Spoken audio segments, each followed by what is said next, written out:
Всем добрый вечер и рад видеть вас на своем канале. Данная серия видео будет посвящена картам Таро Гюстава Дере. Естественно, не он сам лично выпустил эту колоду, выпустила ее компания Лос Карабео, но они использовали для каждой из своих 78 арканов, использовали гравюры, которые в свое время сделал Гюстав Дере.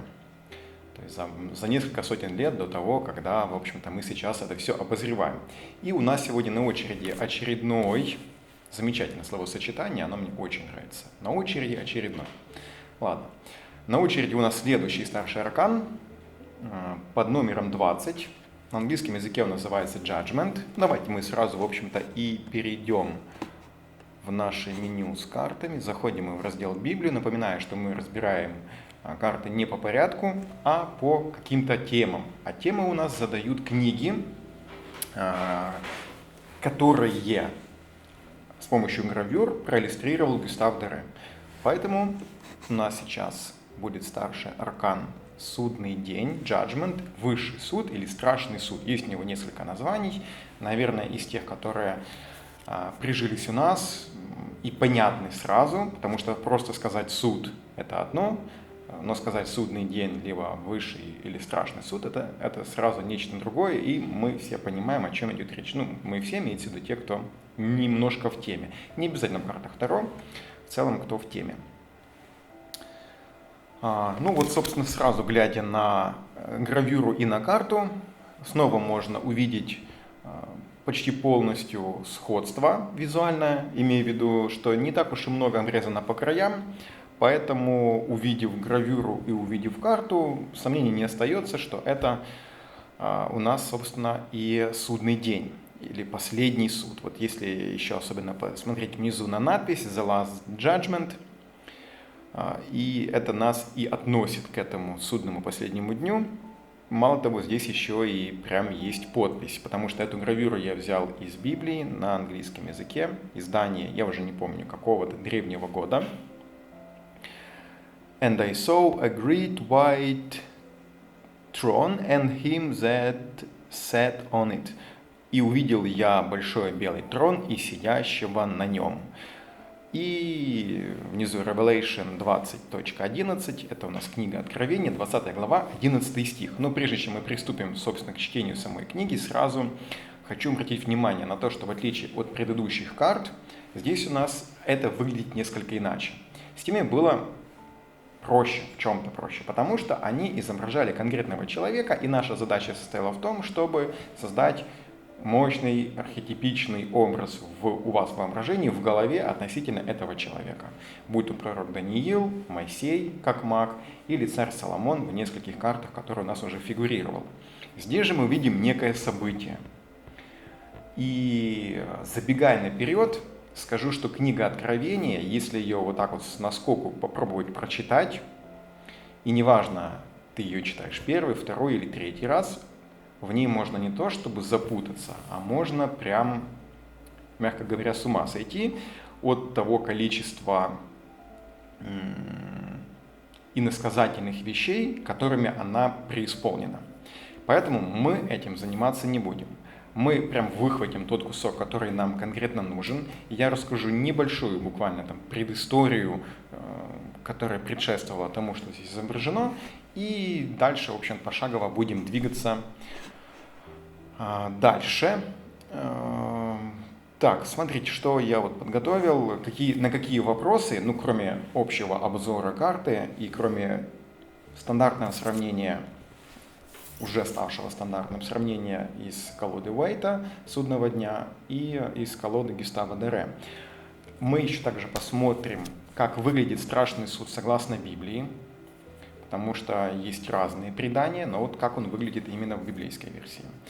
Главная цель и вести о страшном суде. То есть я такой задал вопрос, посчитал его важным, и мы постараемся на него также ответить. Хтонь и чувство страха. Что такое вообще хтонь, чувство страха, как они соотносятся с данной картиной, и найдем ли мы здесь что-то общее. Символ белых лилий и меча. Ничего здесь подобного мы пока не видим, но не переживайте, докопаемся и до этого. Что общего у этой карты и событиями в Египте? Помните, когда Моисей, мы уже эту карту разбирали в Маге, и те события имеется в виду, когда Моисей выводил израильтян из египетского рабства. И там было 10 казней. К ним вернемся, посмотрим, что общего есть. Кто по-настоящему свободен? Пока тоже, может быть, непосвященному человеку совершенно непонятно, причем здесь страшный суд, и причем свобода человека или не человека, или вообще какая-либо свобода. И так вот прямо на закуточку магия числа 3. К чему оно, зачем оно? Ну, так, может быть, такая вишенка на торте своего рода. Ну, так, а вообще мы также сами заглянем, собственно, в традиционное значение, посмотрим о том, что писал Уэйт относительно своей карты, попытаемся сопоставить. Понимаем, что визуально они выглядят по-разному, эти карты, но попытаемся мы их сопоставить по смысловому ряду. Как эта карта описывается Уэйтом, как эта карта в целом проигрывается в значениях при гадании, есть ли между ними сходства, насколько они большие, есть ли какие-то отличия, если да, то какие. Посмотрим также традиционные значения, которые проигрываются в разных сферах. Напоминаю, это у нас там жезлы, кубки, в общем, все масти Таро. Заглянем в 12-й дом зодиакальный, посмотрим мы также с вами в искусство. И вот здесь я прям бы остановился подробнее, потому что там есть на что посмотреть. И что, скажем так, перенять для того, чтобы нам эту карту раскрыть полнее. Вот если во всех остальных разборах искусство больше шло неким таким фоном, как на закусочку, ну так, типа вот картины, гравюры, просто для общего понимания того, как люди Средневековья изображали того или иного персонажа или какое-то событие из Библии. Здесь же нам это прям нужно будет сделать. Так, что такое я уже... да, посмотрим мы даже на фильм какой-то, на закусочку оставил, и что у меня все много на закусочку. И там вишенка на торте, и там закусочка, прям у нас не обед, а сплошной шведский стол получается какой-то.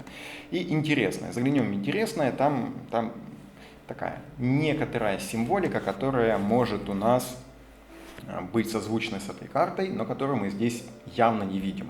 Вообще должен сказать, карта сложная. В том смысле, что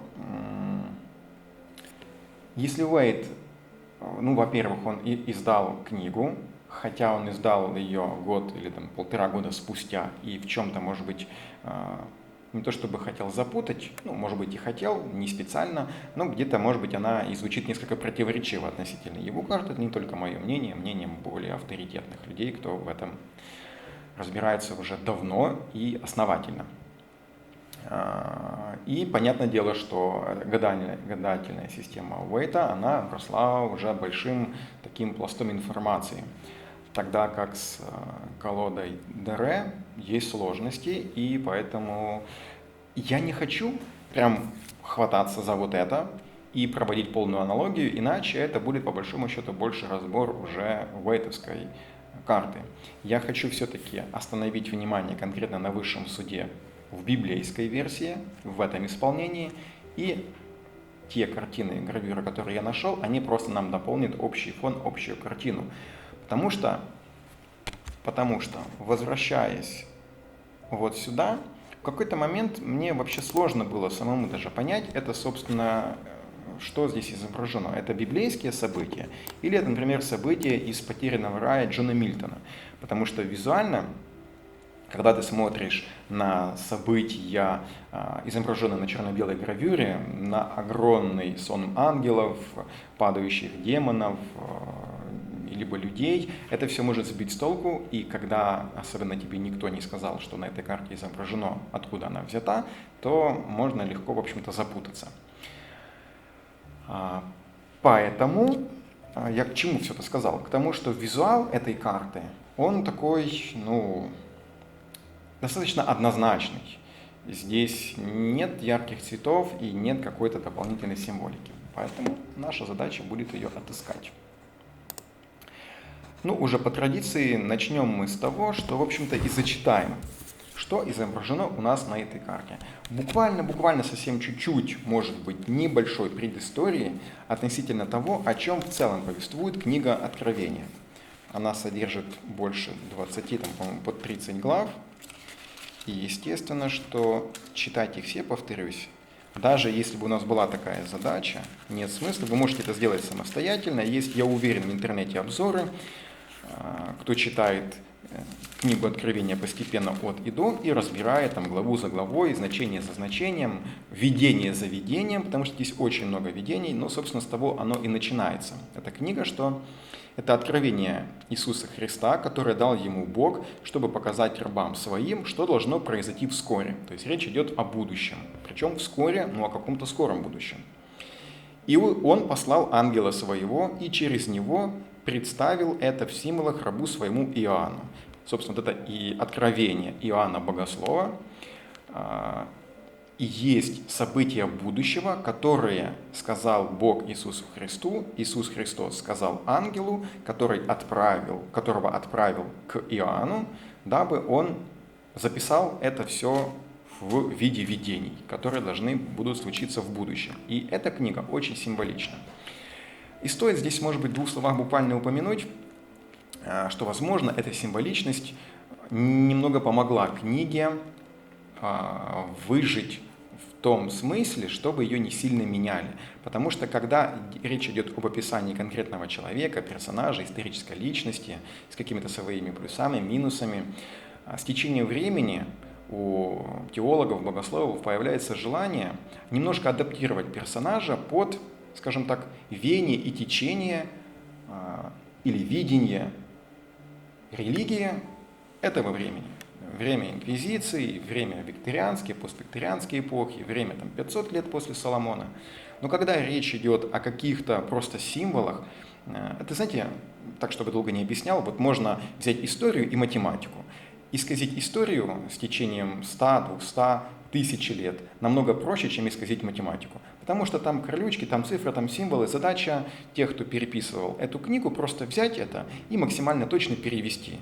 Если там зверь, состоящий из 4 голов, вот так написано, да? Это написано на греческом, то твоя задача это все перевести на английский либо на русский язык с минимальной потерей каких-то значений. И от этого она одновременно и сложная, и интересная в том смысле, что, опять же, это сугубо мое мнение, я не знаю, насколько это правда или нет, я просто, читая ее, подумал о том, что это бы вполне могло быть, что эту книгу постарались как математические символы в точности переписать, дабы не было никаких искажений, потому что она сложная и непонятная, и там очень много символики, в которой можно запутаться. И, значит, коль у нас вот эти все видения говорят о грядущем будущем, там очень много символики, и вся она сплошь пронизана тем событием, когда будет происходить. Собственно, чего я заморачиваюсь? Давайте я вот просто сделаю вот так вот, что вам и советую. Вы пишете в интернете «Страшный суд откровения», открываете Google и первые попавшиеся какие-то всплывающие странички. Вот, например, что Библия говорит о суде? Священное Писание учит нас, что все будут судимы по делам своим. Или, например, что такое второе пришествие и страшный суд? Второе пришествие Христа, когда, согласно христианской доктрине, произойдет всеобщее воскресение мертвых, которые вместе с живыми будут окончательно судимы, и им будет назначено быть или взятыми на небо, или низвергнутыми в ад. Ну вот путем таких вот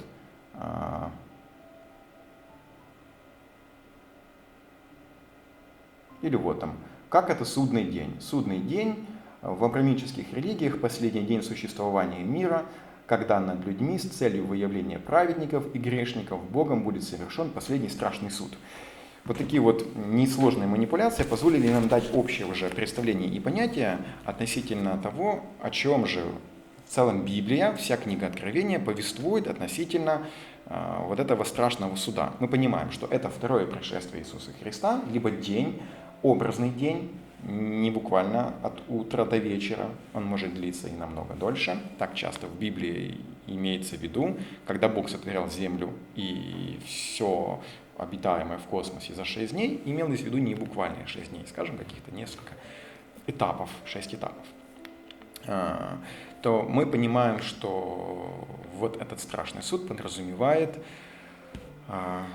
разделение людей на праведников и грешников, и одним будет дано какое-то покаяние, а вторым наказание.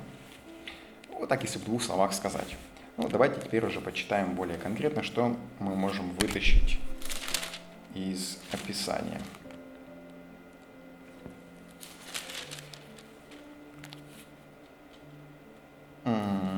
Вообще, знаете, честно говоря, вот они подписали, я не знаю, кто это, сам Гюстав Дере подписал, или те, кто издавал Библию, вот английскую версию, во французской версии также написано, что это Откровение 20:11. Давайте мы зачитаем прямо четко 20:11. «И увидел я большой белый престол и сидящего на нем. От лица его бежали земля и небо, и не нашлось для них места». Все.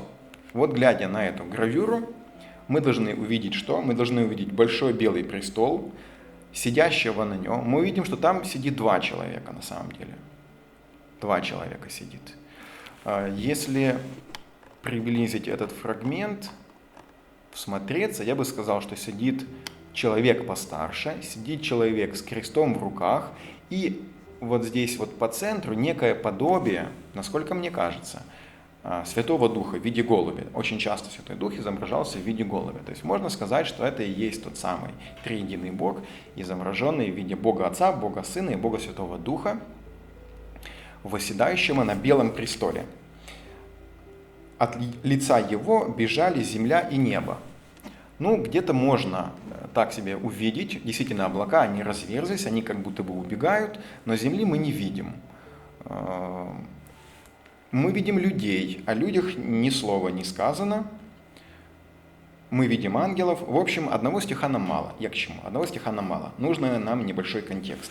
И небольшой контекст состоит в том, что когда Иоанн видит очередные видения, которые состоят в том, что он видит разных зверей, которые символизируют разные эпохи развития человечества, разные государства, он видит также дьявола и сатану, которые преследуют так или иначе либо Иисуса Христа, либо его символическую мать, Деву Марию, либо людей, последователей Иисуса Христа, которые остались на земле. Потом в какой-то момент сатана, дьявол и его соратники, они сброшены на землю, небеса от этого ликуют.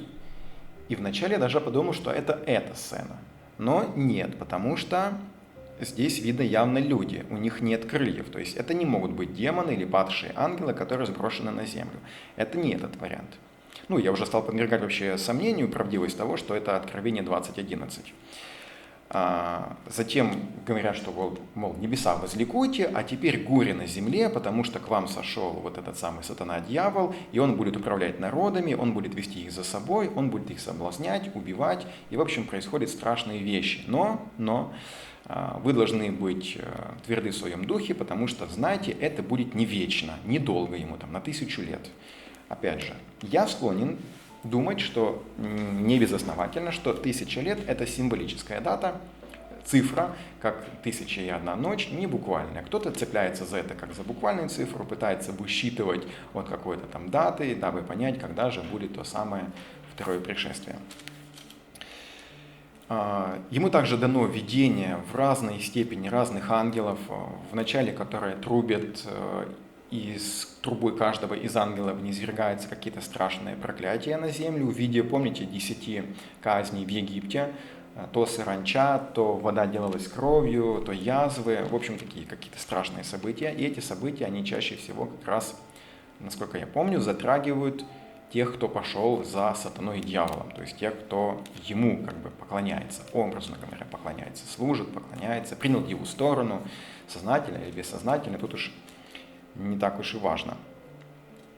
И в какой-то момент я просто, давайте мы еще обратим внимание, что здесь есть ангелы, вот смотрите, слева, справа, во-первых, есть ангел по центру, ангел с мечом, слева есть ангел с трубой, вот его видно, справа есть ангел с трубой, его тоже видно. И мелькающие крылья ангелов также нам говорят о том, что их много. Если там еще трубы, сложно это определить ввиду качества гравюры, но должен сказать, что это максимальное качество, которое я смог найти. И склонен думать, что это максимальное в принципе, ибо это гравюра, напечатанная в Библии, и в итоге она не может быть большой, огромной, и вытащить прям с нее такие вот фрагменты детализированные вряд ли представится возможным. Также, что мы еще здесь видим? Вот еще один ангел стоит с таким характерным жестом мага, да, одна рука к небу, вторая к земле, но он не держит в руках ни трубы, ни меча, ничего. И множество людей. Видно, что это люди все-таки, а не создания высшие, которые чаще всего изображаются с крыльями. Даже сатана, дьявол и его демоны, они изображаются с крыльями. То есть это изображены люди, и они падают. Они не поднимаются к небу, они именно падают. Но падают как будто бы с неба. Не похоже, чтобы они падали с земли. Но это мы так разобрали, визуальный ряд того, что нам показано на гравюре. Поэтому я пытался найти вот момент, когда начнут эти ангелы трубить, чтобы потом как-то перейти вот к этим событиям.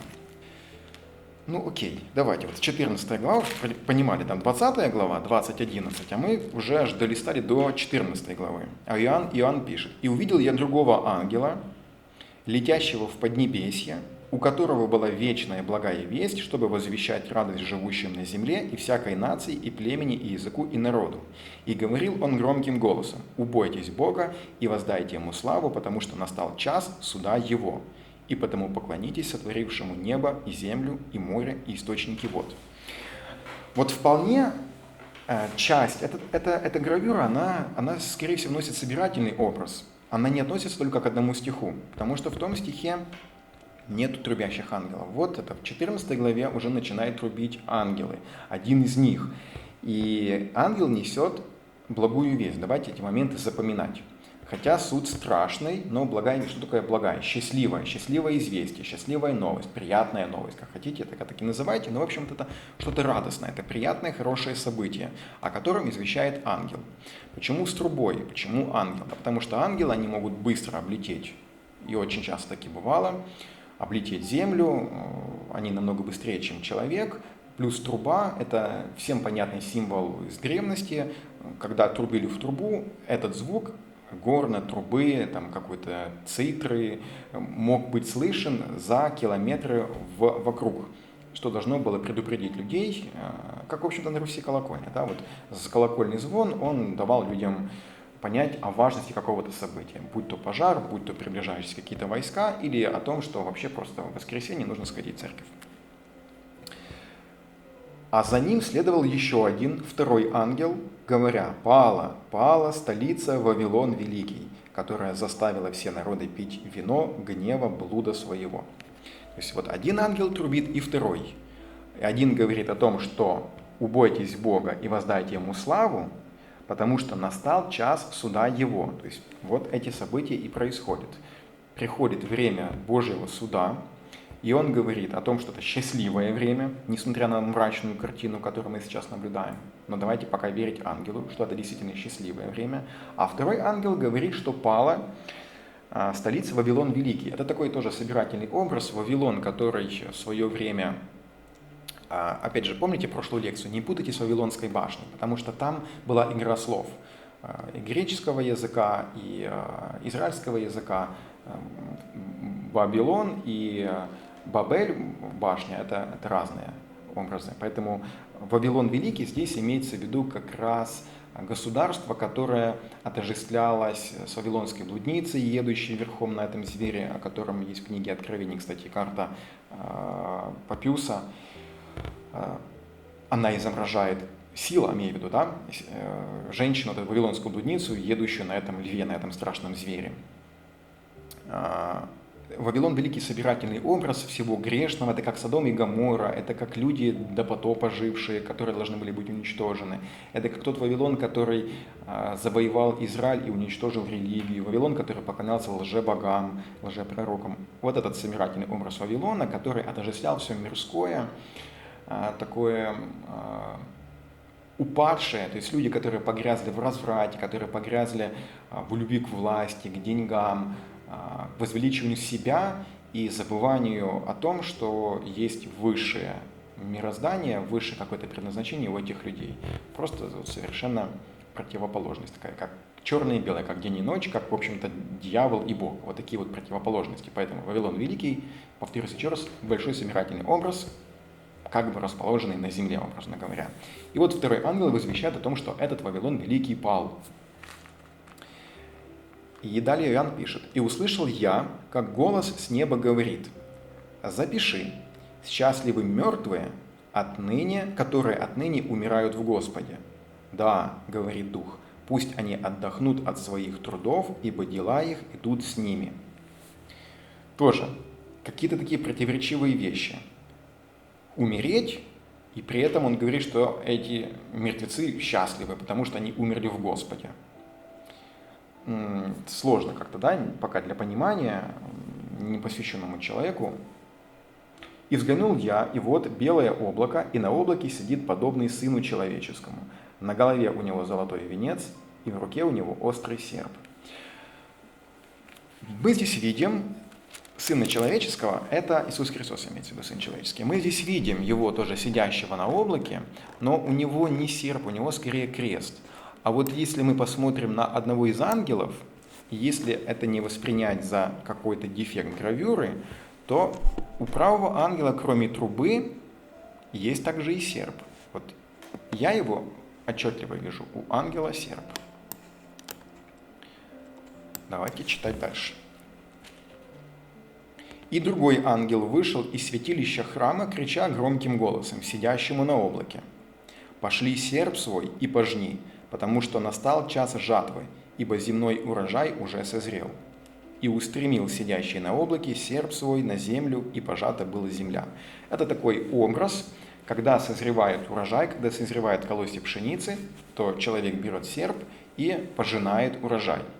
Это был понятный образ всем. Сейчас нам, современным людям, несколько выглядит устаревшим, и мы только можем представить, что значит серпом жать пшеницу. Теоретически мы об этом знаем, но на практике никто с этим, я уверен, не сталкивался. Но люди, жившие в то время, люди, жившие в Средневековье, они прекрасно понимали, для них образ этот был понятен. То есть что-то уже созрело, что-то дошло до какого-то финиша, до какого-то финала, что все как бы, пришло время урожая, край уже. Подошли к черте, за которой уже, просто смерть идет. Поэтому надо этот урожай пожать, надо его собрать. И один из ангелов говорит: пошли серп свой. И в итоге я это могу воспринять как не в том смысле, что буквально Сын Человеческий Иисус Христос пожинает, он передает свой серп этому ангелу, который, кроме того, что трубит, он еще и серпом будет пожинать вот этот созревший урожай. А созревший урожай – это люди, живущие на земле. И еще один ангел вышел из святилища храма, находящегося на небе, у которого тоже был острый серп. В общем-то, мы и видим этого ангела, повторюсь, он здесь трубит, но он же и серпом. И еще один ангел появился из жертвенника, и была у него власть над огнем. И крикнул он громким голосом, имеющему острый серп, говоря: пошли острый серп свой и собери грозди земной виноградной лозы, потому что ягоды ее созрели. Речь, по большому счету, о том же, тоже о сборе урожая. Только там была пшеница, а здесь виноград. Он тоже поспел, его тоже нужно уже срезать, потому что дальше идет точка невозврата. Любой человек, живший в то время, питавшийся от земли, понимал, что если не собрать вовремя урожай, он пропадет, он умрет, он уйдет в небытие, с него ничего не будет. Собранный урожай, мало того, что ты с него можешь питаться, ты также можешь его разделить на какие-то части, условно говоря, на хорошие и плохие, на то, что будет съедено, и то, что будет посажено в следующем году. «И устремил ангел серп свой на землю, собрал на земле виноград и бросил его в великую давильню гнева Божьего». Для чего? Для того, чтобы истоптана была давильня за городом, и потекла из давильни кровь, и поднялись до уст коней, разлившись на 1600 стадий. Опять же, такой образный язык, говорящий о том, что представляете, вспомните фильм «Кто такой же древний, как я» с Адриано Челентано, когда он давил виноград ногами. Все представляют себе вот такой каменный большой блок, на который высыпался виноград. Вокруг была устроена система желобов, чтобы стекающий сок он мог попадать потом в какую-то емкость. Вот это вот и есть та самая давильня. Не обязательно, чтобы это давили люди, чаще всего это могли делать лошади, например. Ну, пока не изобрели специальные механизмы. Так или иначе, суть не меняет. Этот собранный урожай должен быть раздавлен, чтобы потекла кровь. То есть речь идет о каких-то... Все в целом пропитано. Вот давайте мы это уловим сразу еще на этапе вот знакомства с картой, уловим эту двусмысленность. С одной стороны, это благая весть, это радость. Так ангел говорит. А с другой стороны, что-то должно быть срезано, что-то должно быть сжато, брошено в давильню, и с него будет течь кровь. Ну, двойной смысл, и с одной стороны это что-то и пугающее, а с другой стороны что-то нас радующее. И вот нам сегодня нужно будет разобраться, а что же нас должно в этой карте пугать, а что радовать. Или какой смысл в этой карте есть пугающий, какой радующий. Я думаю, что мы сегодня докопаемся до истины. Так. И давайте еще вот есть такой стих по поводу ангела, который... Еще одно очередное видение, когда Иоанн тоже увидел раскрытое небо, конь белый, но мы здесь коня не видим. И вот, значит, еще один, секундочку.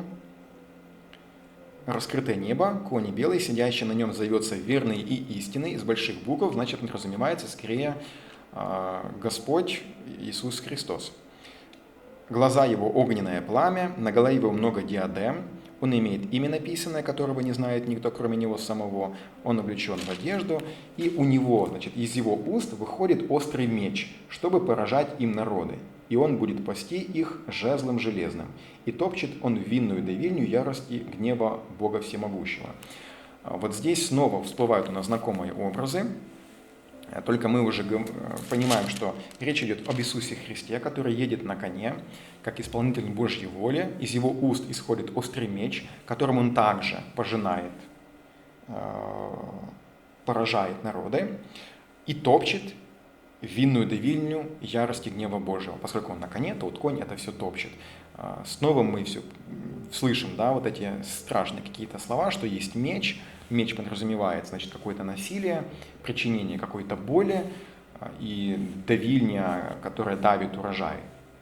Напоминаю еще раз, урожай – то, что созрело, то, что дошло до пика, дошло до точки. Его надо собрать, и с ним надо что-то сделать.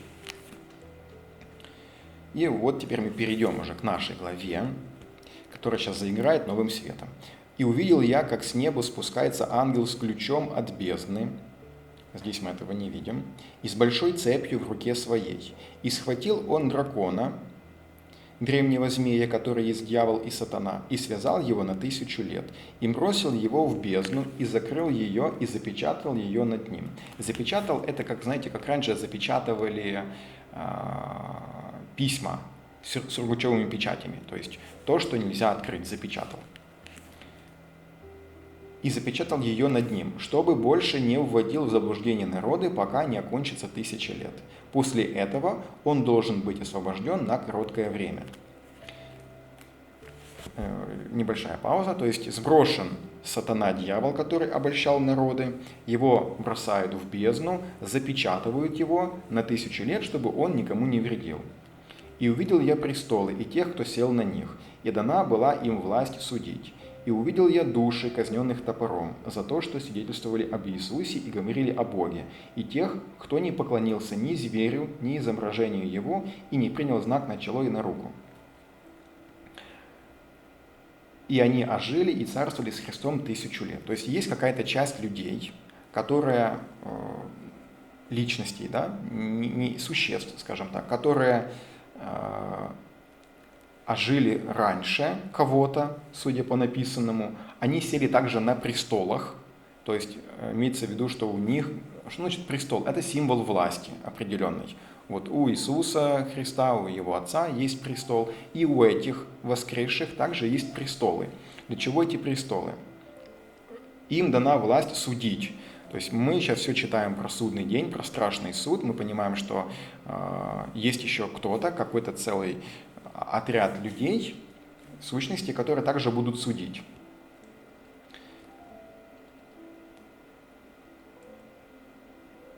Значит, и они ожили и царствовали с Христом 1000 лет.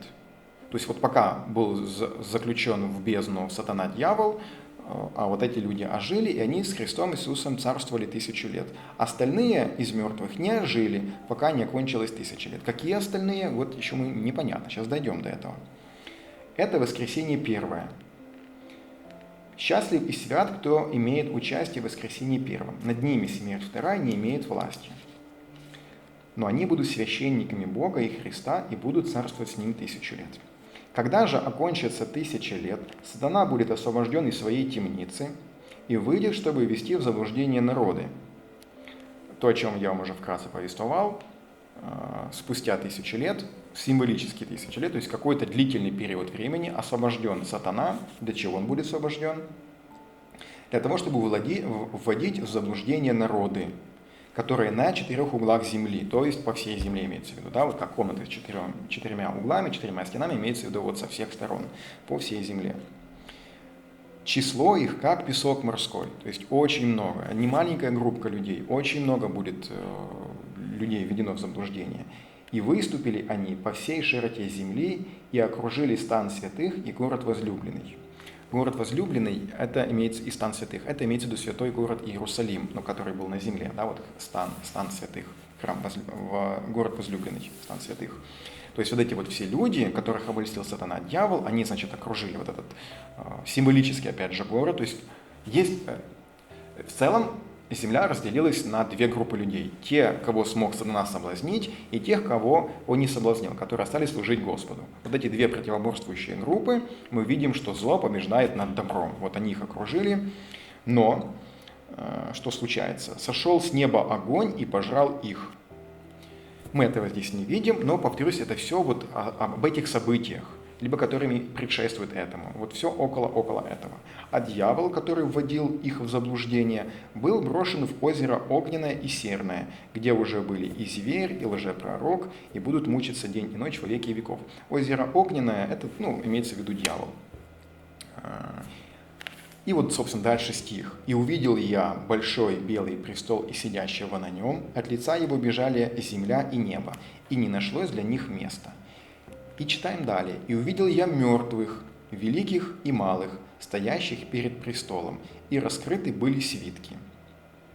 И другой свиток был раскрыт, это свиток жизни. И судимы были мертвые по написанному в свитках сообразно делам их». Во-первых, что такое свитки и что такое раскрытые свитки? Свиток – это сейчас мы имеем книги, которые можно открыть, либо даже уже имеем какую-то бухгалтерию в компьютерном цифровом виде. А ранее был свиток на пергаменте, который писался, он скручивался в трубочку, и получалась такая вот длинная трубочка.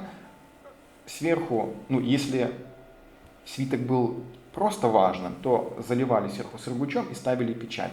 Но очень часто в Библии звучит такая фраза, что за 7 печатями. Помните, за 7 замками, за 7 печатями. Вот в Библии за 7 печатями. Это на этом свитке наливалось 7 таких вот бляшечек сургучевых и ставилось 7 печатей, чтобы ни с одной стороны нельзя было приоткрыть и заглянуть, а что же там внутри. То есть, и когда речь идет о распечатывании свитка, вот это и есть, значит, срываются печати, то, что долго было скрыто, то, что долго было тайно, то, что долго было неизвестно, вот оно в этот судный день, в этот момент будет раскрыто, распечатано. Вот, значит, распечатываются эти свитки.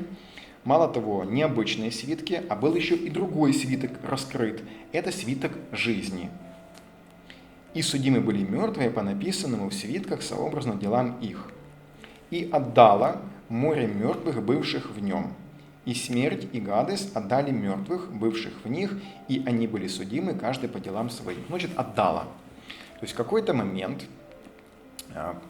я надеюсь, что вы уследили за ходом мыслей. Помните, был престол Господа, и потом также появились святые, сидящие на престолах, которые правили с ним 1000 лет, пока сатана был в бездне. Потом сатана выпускается на землю, он там находится для совращения людей. Он ведет за собой значительную часть людей, как песок морской. Он окружает город святых, то есть тех, кто не поклонился зверю, кто сохраняет какую-то духовную чистоту, но он не смог их победить, потому что в этот момент вмешивается Божья сила и уничтожает сатану и бросает его и его приспешников в озеро Огненное, в ад. Единственное, что хотел заметить, что когда вот этот сатана, дьявол, да, вот он выпущен из земли, освобожден из темницы, он вводит в заблуждение народы по всей земле, чтобы собрать их на войну. Их число как песок морской. Потом он выступает по всей широте, окружает, значит, праведников, но сходит огонь и пожирает их.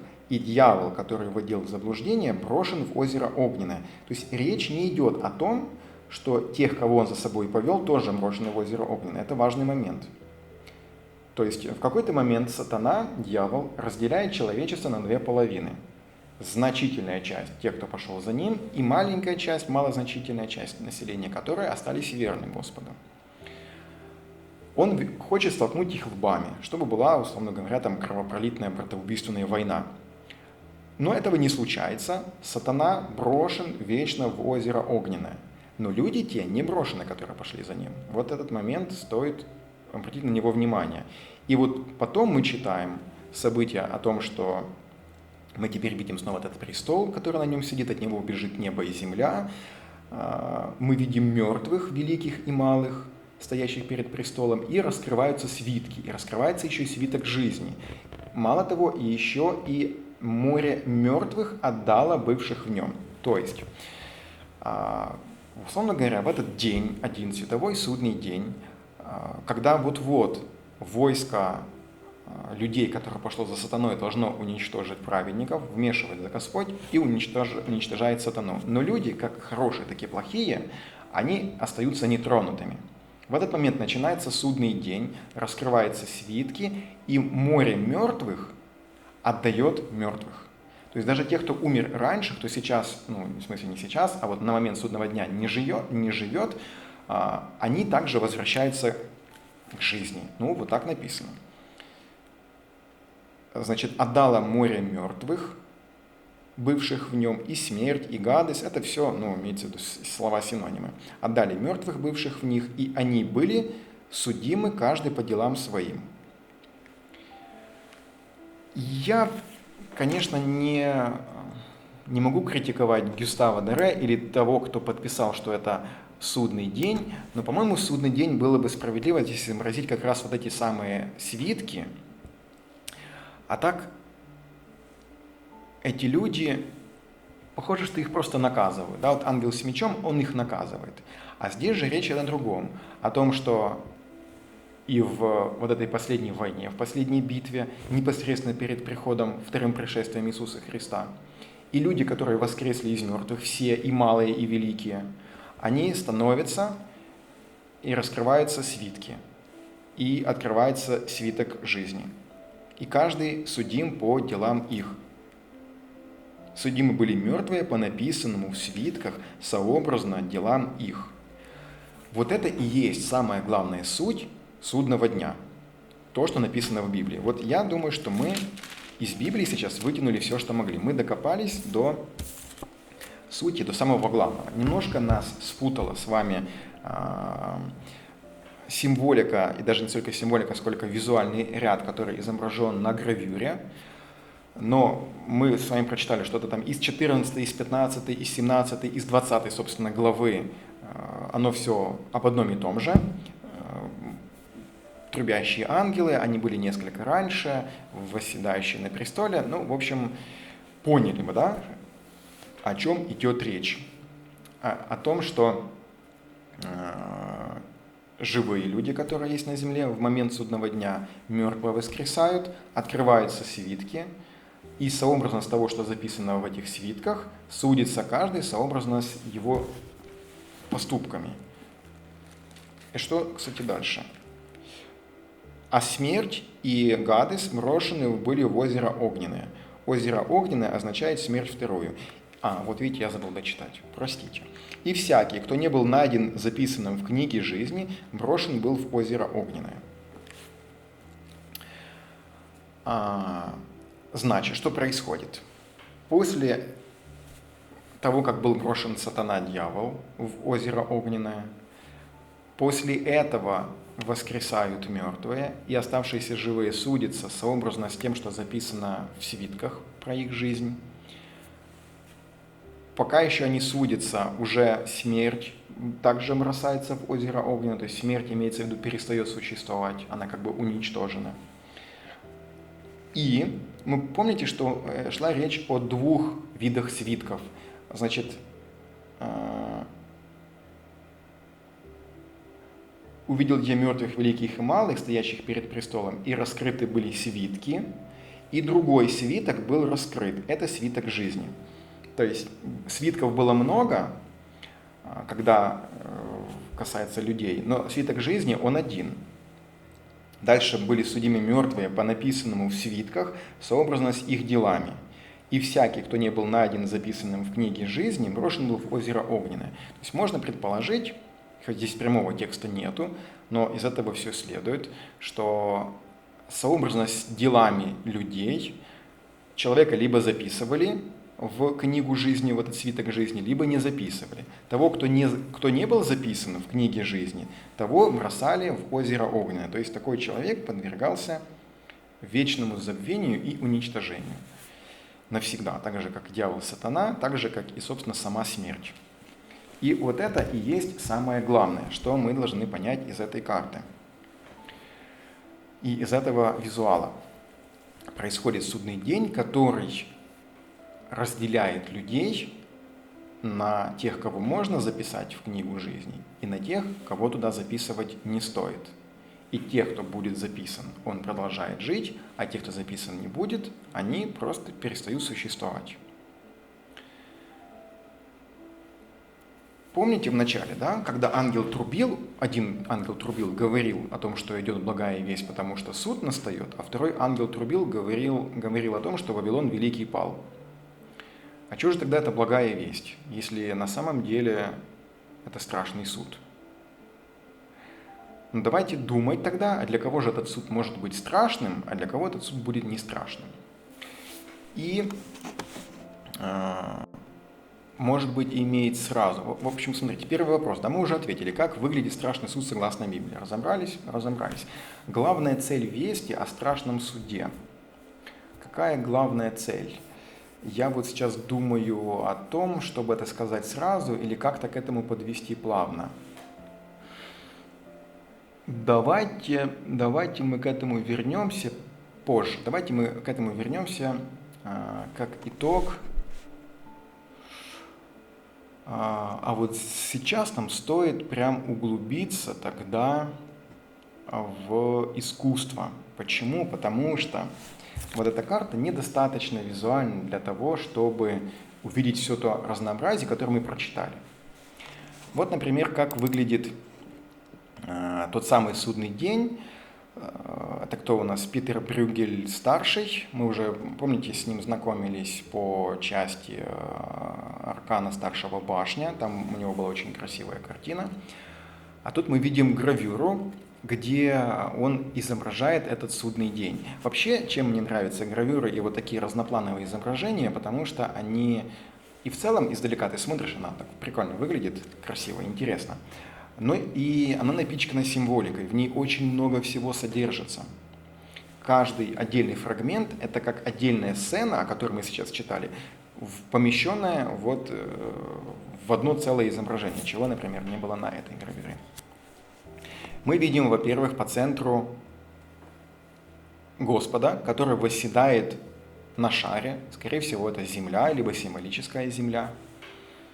Мы видим, с одной стороны, меч возле него, с другой стороны, что-то наподобие какого-то цветка. Что за цветок? Подсказка наперед, это лилия. Мы сейчас к этому дойдем. Мы видим трубящих ангелов с разных сторон. Мы видим святых, которые находятся на облаке с одной стороны, и святых, которые находятся на облаке с другой стороны. Внизу мы видим каких-то страшных существ.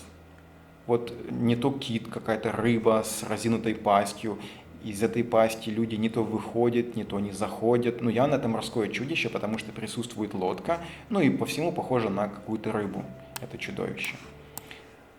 Мы видим огромную просто толпу, ну, неисчислимое количество людей, которые уходят куда-то вдаль, эта толпа. Вот какое-то странное существо, полусова, полу какой-то орел с гнездом и с совятами на спине. Честно говоря, для меня эта символика пока находится за гранью понимания. Внизу в углу мы также видим цветы. Вполне допускаю, что это может быть также лилия. Мы видим людей, которые воскресают из могил. Кстати, вот здесь очень похоже, да, эта символика по Уэйту. Могилы квадратные, из которых люди воскресают. Видно буквально в смысле гробы. Видно также какие-то, ну, не совсем люди, какие-то мифические существа. Полуящерицы, получеловек, какие-то лягушки. Но есть и конкретно люди, это видно. Но есть и страшные существа. Вот какая-то рыба, пожирающая человека. Одновременно он пытается ее проткнуть ножом. На секундочку, это 1558 год. Достаточно такая древняя гравюра. И в целом можно сказать, что вот эта вся гравюра изображает тот самый страшный суд в тех всех стихах, которые я вам прочитал. То есть видно и вот это вот войско какое-то. Почему это войско? Потому что видно эти штандарты, флаги, видно среди них ангелы, видно каких-то существ, которые, видите, вот они давят людей. То есть есть полулюди, есть полусущества, есть конкретно какие-то, ну как демонические существа, они черти, одним словом. Да? Вот если из ада вышли черти, то это черти, вот они такие вот страшные. Видно то самое, там какие-то пылающие факела. В общем, в целом это все похоже на какое-то, если и не начавшееся сражение, то войско, действительно войско. Одних против вторых. И плохих, как бы, похоже, что больше. Кстати, вот насчет хтонических существ и насчет вот этих вот... Вообще, что такое хтонические существа? Это у нас как раз вот эти вот страшные... Если мы говорим о древности, об античном мире, то это античные боги, которые, как сон богов, он разделялся на хороших и на плохих, как на инь и янь, на день и ночь. То есть те, которые были понятные, которые были, ну, хорошо относились к людям, и те, которых лучше было не трогать, тех, которых надо было либо задабривать, либо вообще желательно с ними не иметь никаких дел. Главное, чтобы они тебя не трогали. Там какие-то Посейдоны, Плутоны, Нептуны, то есть такие вот обитающие где-то в темноте, в ночи, потусторонние. С появлением христианства и пониманием того, что есть, существует ад, этими хтоническими существами стали как раз черти. Вот если читать Данте, Божественную комедию, когда он спускается на каждый новый виток ада, опускаясь все глубже, глубже и глубже, и он как раз и сталкивается с этими хтоническими существами, которые приобрели вид вполне конкретных, уже не столько божеств, сколько исполнителей наказания, которые топят людей, колют их вилами. Ну, в общем, очень красочно Данте все это расписал, изобразил, как это выглядит, как они сдирают кожу с живых людей, как они их топят в этой смоле и так далее и тому подобное. И вот эти хтонические существа, которые раньше были божествами, они сейчас приобрели в христианской мифологии, они приобрели вид вот таких вот потусторонних, адских, живущих под землей, в темноте. Мы туда их все загнали, вот туда, туда, туда их отправили. Если ты плохой, и тебя тоже туда. То есть ты тоже хтонический, ты тоже, там тебе только и место. В общем, мир стал у нас снова двухполярный. Есть у нас небеса и есть у нас ад. На небе это все солнечное, все светлое, сияющее. Внизу это все у нас будет черное, мрачное, горящее, вонючее. Ну, сера она воняет, поэтому озеро огненное и серное, да, вот этот Гадес, это как раз и есть вот это зловонное, постоянно горящая яма. Вообще, что такое Гадес? Что такое вот это серное озеро, либо озеро огненное? В древности в Иерусалиме город представлял собой внутри расположенные домики, а внешне город был обнесен большой толстой стеной. И люди выбрасывали останки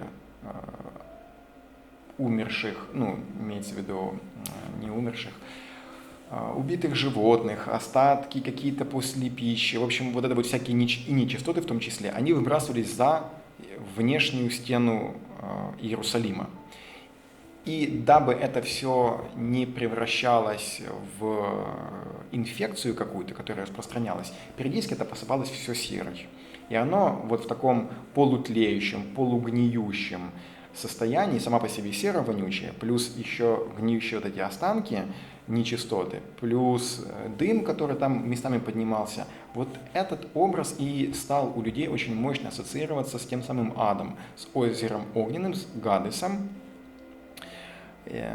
И живой человек, попадая туда, ему сложно было выжить. То есть, если ты вляпался в это болото туда, то, ну, если и выживаешь, то это и из тебя самого может слезть кожа. Ну, в общем-то, ад воплоти, ад визуальный, как его можно нарисовать и представить. Представьте себе там кошмар на улице Вязов, или человек, упавший там в кислоту, он встает, с него там куски кожи слазят, и так сразу оголяется у него мускулатура, потом и мышцы слазят, и оголяется скелет, и при этом человек еще не умер, продолжает идти. Вот такая вот страшная картина.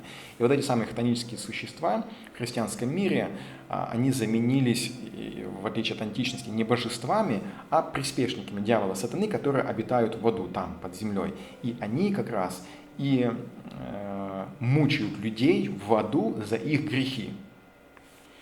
Это нам очень важно, запомните этот момент. Давайте перейдем с вами к следующей картинке, изображению. Вот так вот выглядит, это тоже последний суд, примерно 1480-1490 года. Не так все ярко и красочно, имею в виду по количеству изображенных отдельных фрагментов. Здесь мы видим восседающего Иисуса Христа. Явно, что это Иисус, потому что видно следы от ран на руках и ногах. Не могу я прочитать надписи, которые там находятся, но, скорее всего, это то, что трубят два ангела, и вот они извещают благую весть. Внизу мы видим двух святых людей. Один вполне возможно, что мужчина, потому что с бородой, а вторая – это девушка, женщина, потому что с длинными волосами. Забегая наперед по другим картинам, скорее всего, это и Иоанн Креститель, и Дева Мария, может быть. И мы видим одного человека, который воскресает из мертвых, из земли. Его в землю закопали, но туда воскресает. Но понятно, что это не один человек, это имеется в виду символически, поскольку картинка маленькая, это, скорее всего, из книги какой-то. Воскресает один человек, который символизирует в целом процесс воскрешения. И речь как раз идет об этом суде. То есть он воскресает для того, чтобы его можно было судить сообразно с его поступками во время жизни. Заметьте, кстати, символика земли, на которой восседает Иисус Христос. Она очень часто тоже так изображается. И на будущее себе запомните, это поможет. Вот шар изображенный, и на нем как будто бы перевернутая буква «Т». Вообще символ креста – это пересечение вертикальной и горизонтальной линии, которая существовала задолго до появления христианства. И буквально в двух словах он отождествляется с той же Маген Давид, то есть звездой Давида, взаимопроникающие два треугольника, то есть то, что наверху, то и внизу, и то, что внизу стремится наверх, то, что наверху, оно как бы опускается вниз, давая помощь тому, что внизу. Так вот, символ вертикальной линии – это связь как раз вот божественная, нисходящая сверху вниз, а горизонтальная линия – это наше земное существование. А здесь такой как бы неполный вот этот крест, но вертикальная линия присутствует и горизонтальная тоже. Но это как бы мои… Так, ты не будешь мешать, начинаешь мне руки лизать. Мое видение того, как изображена Земля в связи с каким-то духовным восприятием исходящее от небес. Так, сейчас, что у нас? Вот такая есть интересная гравюра. Я не помню, кто это. Она более такая конкретная. Здесь мы видим на небесах восседает с крестом. Кстати, видите, да, вот Иисус, судя по всему, потому что у него и терновый венок на голове, то есть это Сын Божий. Есть также другой святой, и, скорее всего, это Бог Отец, судя по… Вот видите, у нас три, вот Бог Отец, Бог Сын и в виде голубя Святой Дух. И у них у всех нимбы одинаково светятся над головой, то есть они составляет эту самую Троицу. И рукой держится за земной шар. Здесь мы уже видим как раз вот этот вот крест, который и символизирует связь духовного и мирского. И, кстати, вы видите, вот такая вот еще небольшой крест, он где-то отдаленно напоминает крест, который был у Иерофанта в традиционной колоде Уэйта. А внизу мы видим человека. И заметьте, что вот этих 3 луча, которые идут в сердце, либо, может быть, это из сердца 3 луча поднимаются наверх, они видно, что исходят из души человека.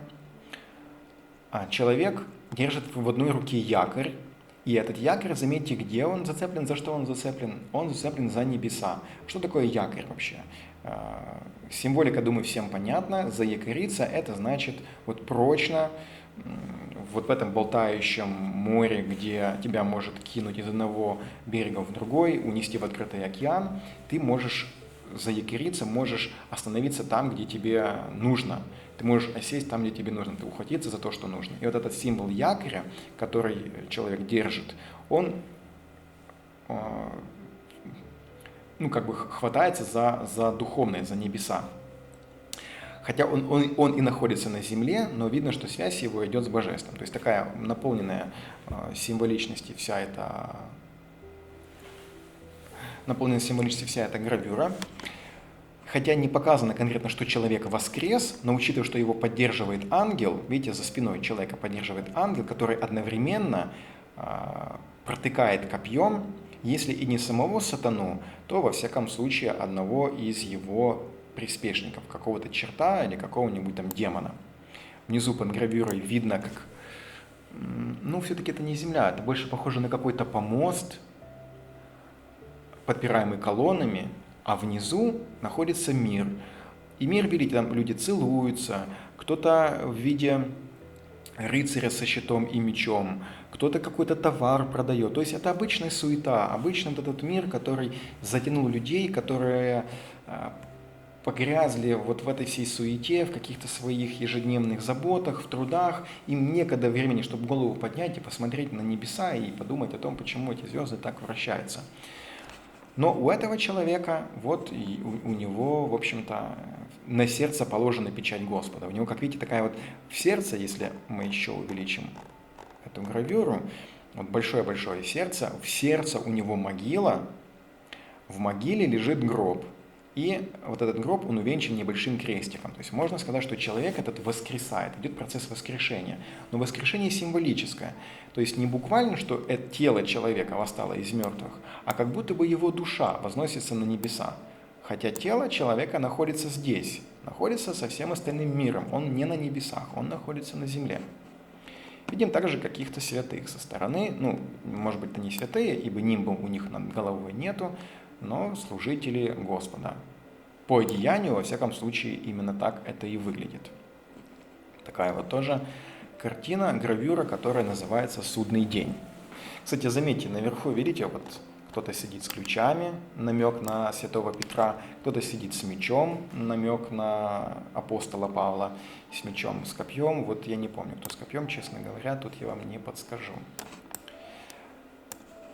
Но обращайте внимание на такие гравюры, особенно кто не любит читать, но любит покопаться в чем-то. Вот открывайте такие гравюры в Пинтересте, где-то вот в поиске по даже картинкам, находите похожие и докапывайтесь, особенно средневековые. Там очень много наполнено символики, и можно так незаметно для себя нормальное количество знаний получить.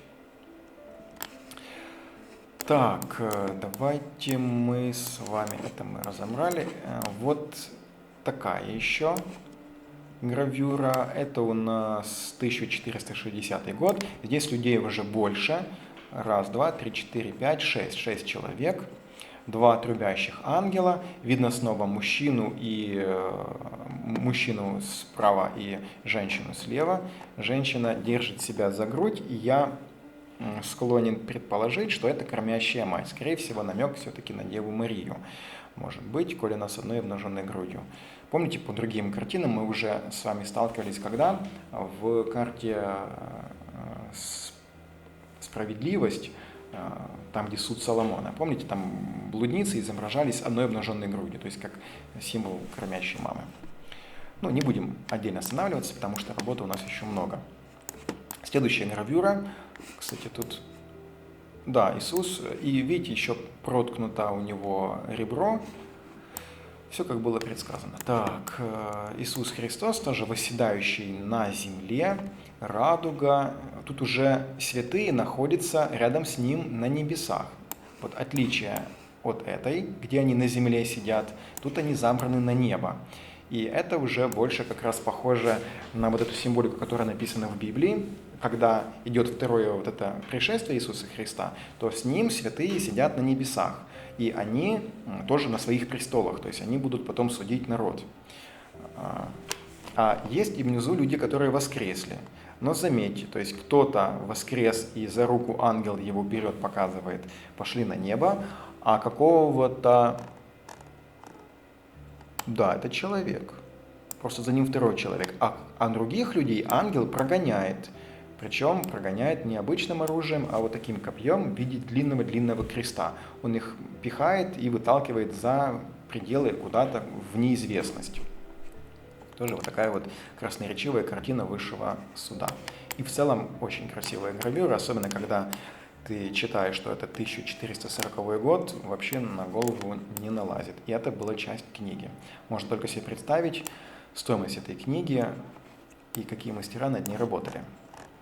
Следующая картина у нас все то же самое, Иисус Христос, но заметьте, здесь, вот на это обратите внимание, это будет для нас важно. У него падают капли крови на землю, с ног проливаются. Трубят два ангела, и люди воскресают из своих могил. Причем видно, что воскресают разные, в том числе кто-то даже священнослужитель. Но заметьте, что все люди голые. Кстати, если вы еще до сих пор не знали, то голые люди, которые изображены на картах Таро, это не прерогатива только карт Таро. Всегда, когда изображены голые люди, это подразумевает какую-то истину, какую-то открытость. Вот эти голые люди, которые воскресли, им нечего скрывать, они ничего не могут спрятать за одеждой, они ничего не могут с собой ни принести, ни заплатить, как в обычном суде, да? Не подкупить никого. Это высший суд, то есть ты вот каков есть, такой есть. Все, ничего ты не утаишь, не спрячешь, никакой ни свиточек, там, никакую ни взяточку, ничего. Да и вообще в картах Таро, еще раз, коль мы с ними работаем, голые люди, либо чем меньше одежды, либо белая одежда, это всегда символ какой-то ясности, понятности, прозрачности, того, что все будет открыто и без какой-либо тайны. Так, сейчас. Да. То есть, как видим, такие более эти картины наши символичные. Вот такая еще у нас замечательная гравюра. Это у нас 1450 год. Здесь даже есть мастер подписанный, но на это мы смотреть не будем. Давайте мы ее увеличим. Все, в общем, то же самое. Иисус Христос восседает на небесах. Видим мы сон святых, которые вместе с Ним, и воскресающие люди из могил. Здесь смотрите, как интересно изображены ангелы с трубами. Вот идет труба, видно 4 ангела, 2 вверху и 2 внизу. Они трубят, и вот прям художник нарисовал звук, исходящий из трубы в виде текста, который можно прочитать. Я не смогу его прочитать, но тот, кто в тот момент читал эту книгу, он прям мог видеть текст, который написан, о чем же трубят ангелы, о чем они возвещают. Обратите внимание, вот с этой стороны такая небольшая палаточка, шатер, шатер, где 3 человека, но явно они заслуживают какого-то отдельного внимания, потому что от них идет свечение. Может быть, какие-то невинно убиенные или, не похожи на младенцев, но какие-то люди, которые заслуживают особого внимания. И обратите внимание, флаг с красным крестом. Так, отсылочка к Уэйту. И они из цветка выходят. Видите, это такой вот цветок лилии, либо ириса, но об этом мы поговорим позже, что это все-таки такое. 1450 год, а с другой стороны, смотрите, тоже цветок синего цвета. Кстати, вот вполне возможно, что справа это лилия, а слева ирисы. В какой-то момент богословы, теологи сделали разграничение между лилиями и ирисами, об этом поговорим мы на закуточку в интересном. А вот в ирисе, видите, люди, они пылают огнем. Если здесь они светятся божественным светом, то здесь пылают огнем. И в этом есть некий такой символизм, что те, кто будет судим по делам своим, кого-то оправдают, а кто-то, в общем-то, будет отправлен в ад. И в целом видно, что у нас гравюра, здесь, видите, лилия изображена, а с этой стороны, ну, если это и лилии, то они синего цвета. Следующая гравюра у нас не такая хорошая в художественном исполнении, но 1469 год, тоже последний суд. Мы прямо внизу видим чертей, которые хватают людей и тянут в какое-то хтоническое существо, какое-то животное, какого-то зверя. Они этих женщин обнимают, хватают их за грудь и тащат к себе. То есть явно такой намек на похоть, на какую-то сексуальную привязанность, на все мирское, ничего духовного, ничего святого. И с другой стороны видим мы святого с ключом, намек на апостола Петра с ключом от тех самых ворот. И людей, которые за ним идут, за ним остались. Не видно здесь непосредственно воскрешение из мертвых, но видно, что как процесс разделения на одних и на вторых. Вполне возможно, что это как раз сейчас изображено тот момент, когда выпущен сатана, дьявол, на некоторое время, чтобы собрать вокруг себя людей, как песок морской. Много людей, вот мы видим, что их действительно много, а этих мало, и они ютятся возле храма. Помните храм святых? Иерусалим образный. А Иисус, в общем-то, восседает на небе. Также мы видим справа Иоанн Богослов, Иоанн Креститель, простите, и Дева Мария. И вот тут появляется у нас еще интересная символика. С одной стороны меч, направленный к устам, к голове Иисуса, а с другой стороны это у нас вот такой вот трехбутонный цветок, лилия. Переходим к следующей картине. Это уже прям действительно картина.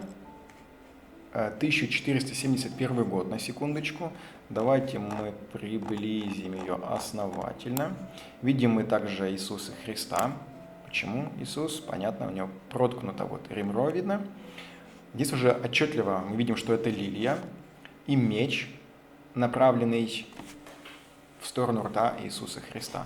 Видим мы ангелов по углам. Кто с молоточком, кто с терновым венком. Ну, символизм понятен, да, молоток, и видите гвозди, забранные в руках, то есть как ангел освободил Иисуса Христа, снял его с креста. Терновый венок снят тоже как символ боли и мучений. С этой стороны не совсем непонятно. Я вижу, что это у этого ангела. Мы сейчас так углубимся в эту символику. Нет, давайте. Это будет надолго.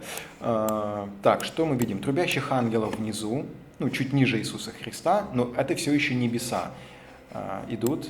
Они возвещают весть. И, смотрите, снова идет такие разделения. Тут мы видим ангела, который держит в руках весы, и на весах взвешивается, вот очень интересно, взвешивается два тела.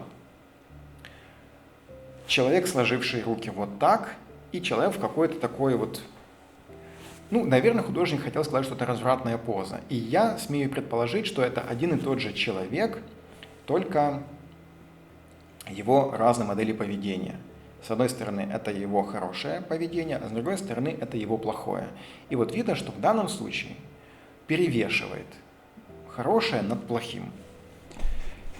И в целом не символика, а как это визуально у нас левая сторона она зеленая, там ангелы, там люди, их так вот как бы поменьше, но видите, кто-то, вот черт тянет какого-то человека, ангел за него борется, протыкая, то есть как бы процесс борьбы происходит, да, вот мы сейчас видим конкретно с одним человеком, идет процесс борьбы, его с одной стороны держит ангел за правую руку, а за левую руку его держит черт, и ангел борется, ангел отбивается, то есть как будто бы идет вот эта вот борьба за человека между добром и злом, но мы понимаем, что это и внутренняя борьба человека со своим добром против своего зла.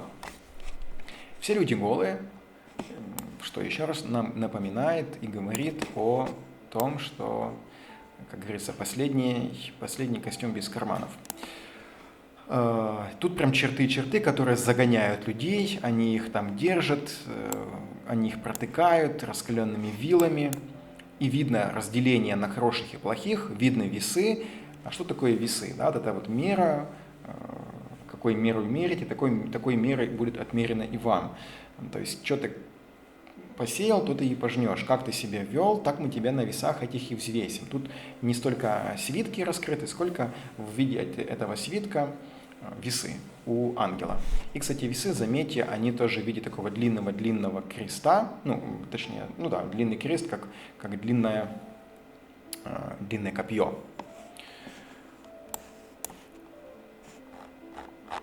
Так, что у нас здесь еще есть?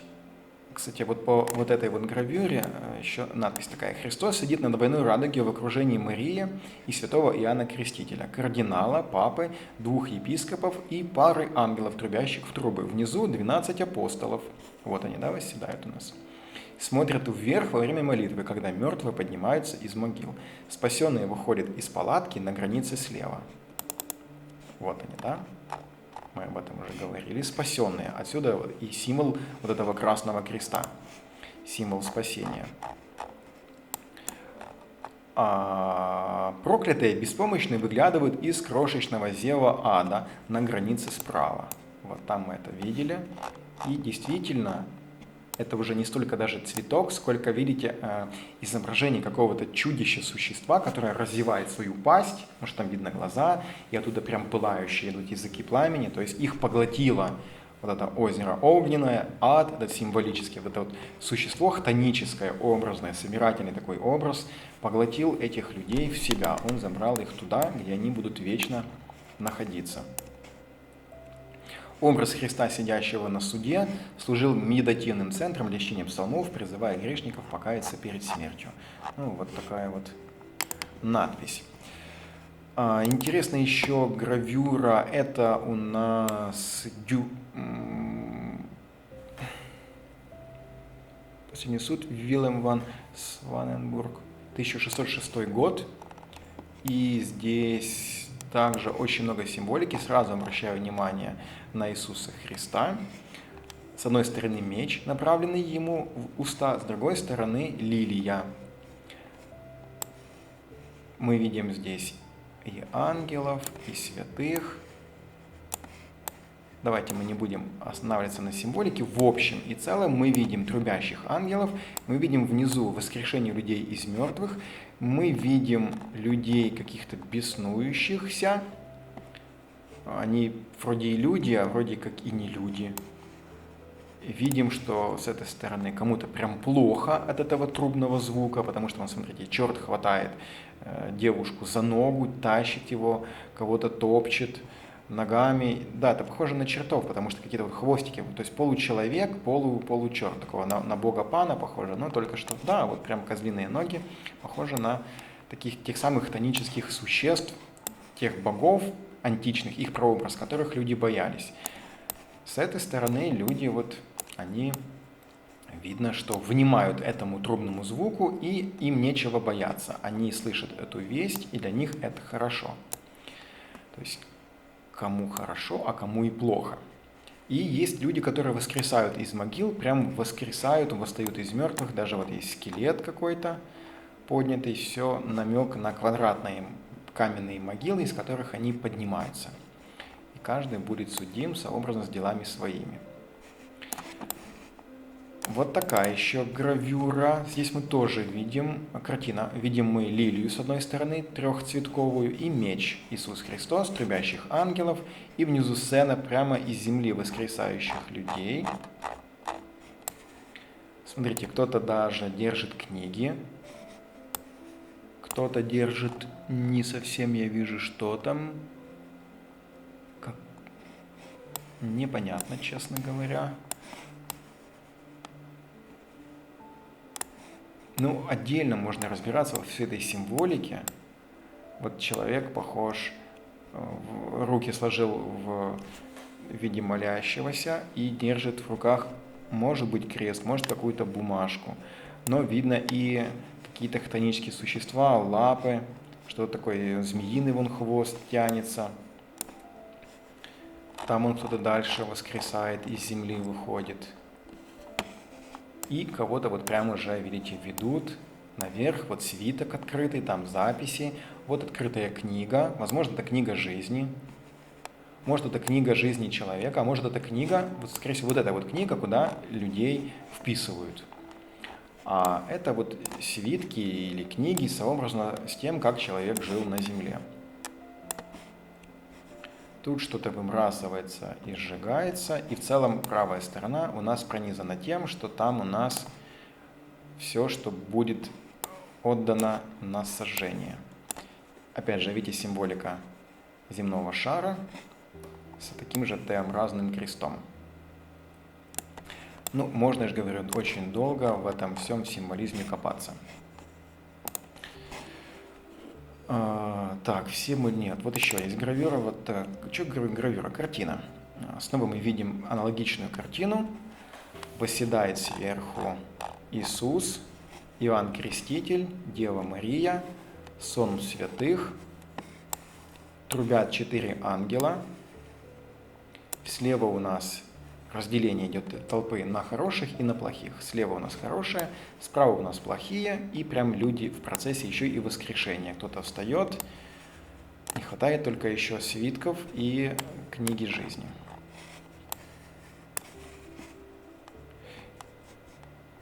И осталось у нас рассмотреть вот такую вот большую картину. Это у нас тоже последний суд, ортодоксальная икона, страшный суд, Мшанец, 1560 год. Это у нас Волынь, Галичина, Украина, период того времени. И здесь можно просто утонуть. Здесь, я бы так сказал, расписана вся книга Откровения. А здесь и те самые страшные звери, вот этих 4 зверя, и даже что-то можно попытаться прочитать. Вавилонское царство в виде зверя, Римское царство, это антихрист или вот не совсем уверен, Медо-Персидское царство. Ну, наверное, это вот 4 разных царства изображены. Вот такое какое-то двухглавое существо, на нем кто-то восседает. В общем, давайте я не буду это все вам сейчас показывать и рассказывать. Загуглите, посмотрите, можно ее найти в очень хорошем разрешении. И она, эта икона, призвана, в принципе, отобразить по возможности всю книгу Откровения. Показать все с самых-самых разных сторон. И я думаю, я даже уверен, что одной только этой иконе можно было посвятить целую лекцию, копаясь в Израиль, Вышний, гора Израиль, город, наверное, город Израиль.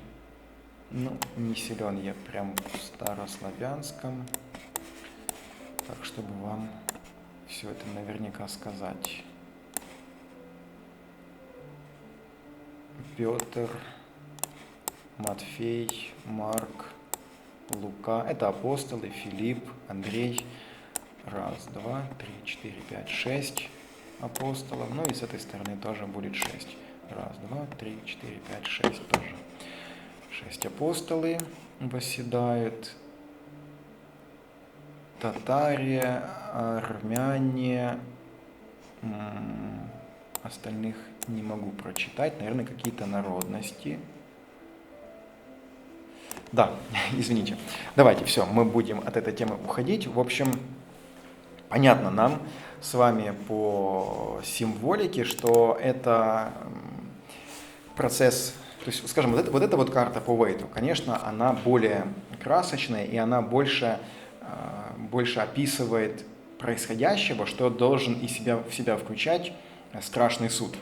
Потому что здесь изображен лишь маленький его кусочек. Тогда как на вот этих старых гравюрах либо картинах, там в целом попытались отобразить вот этот длительный процесс и с трубящими ангелами, и с тем, когда война произошла, и сатана там уничтожен и бросен в ад, в озеро огненное, с тем, когда люди воскресли, когда их начинают судить, и так далее, и так далее. Так, давайте, коль мы уже затронули затронули мы лилии, да, то, может быть, сразу о ней и поговорить, о лилии. Вот смотрите, что значит говорят, что флёр-де-лис – это лилия, а некоторые говорят, что изначально это был ирис. Либо ирис, либо лилии.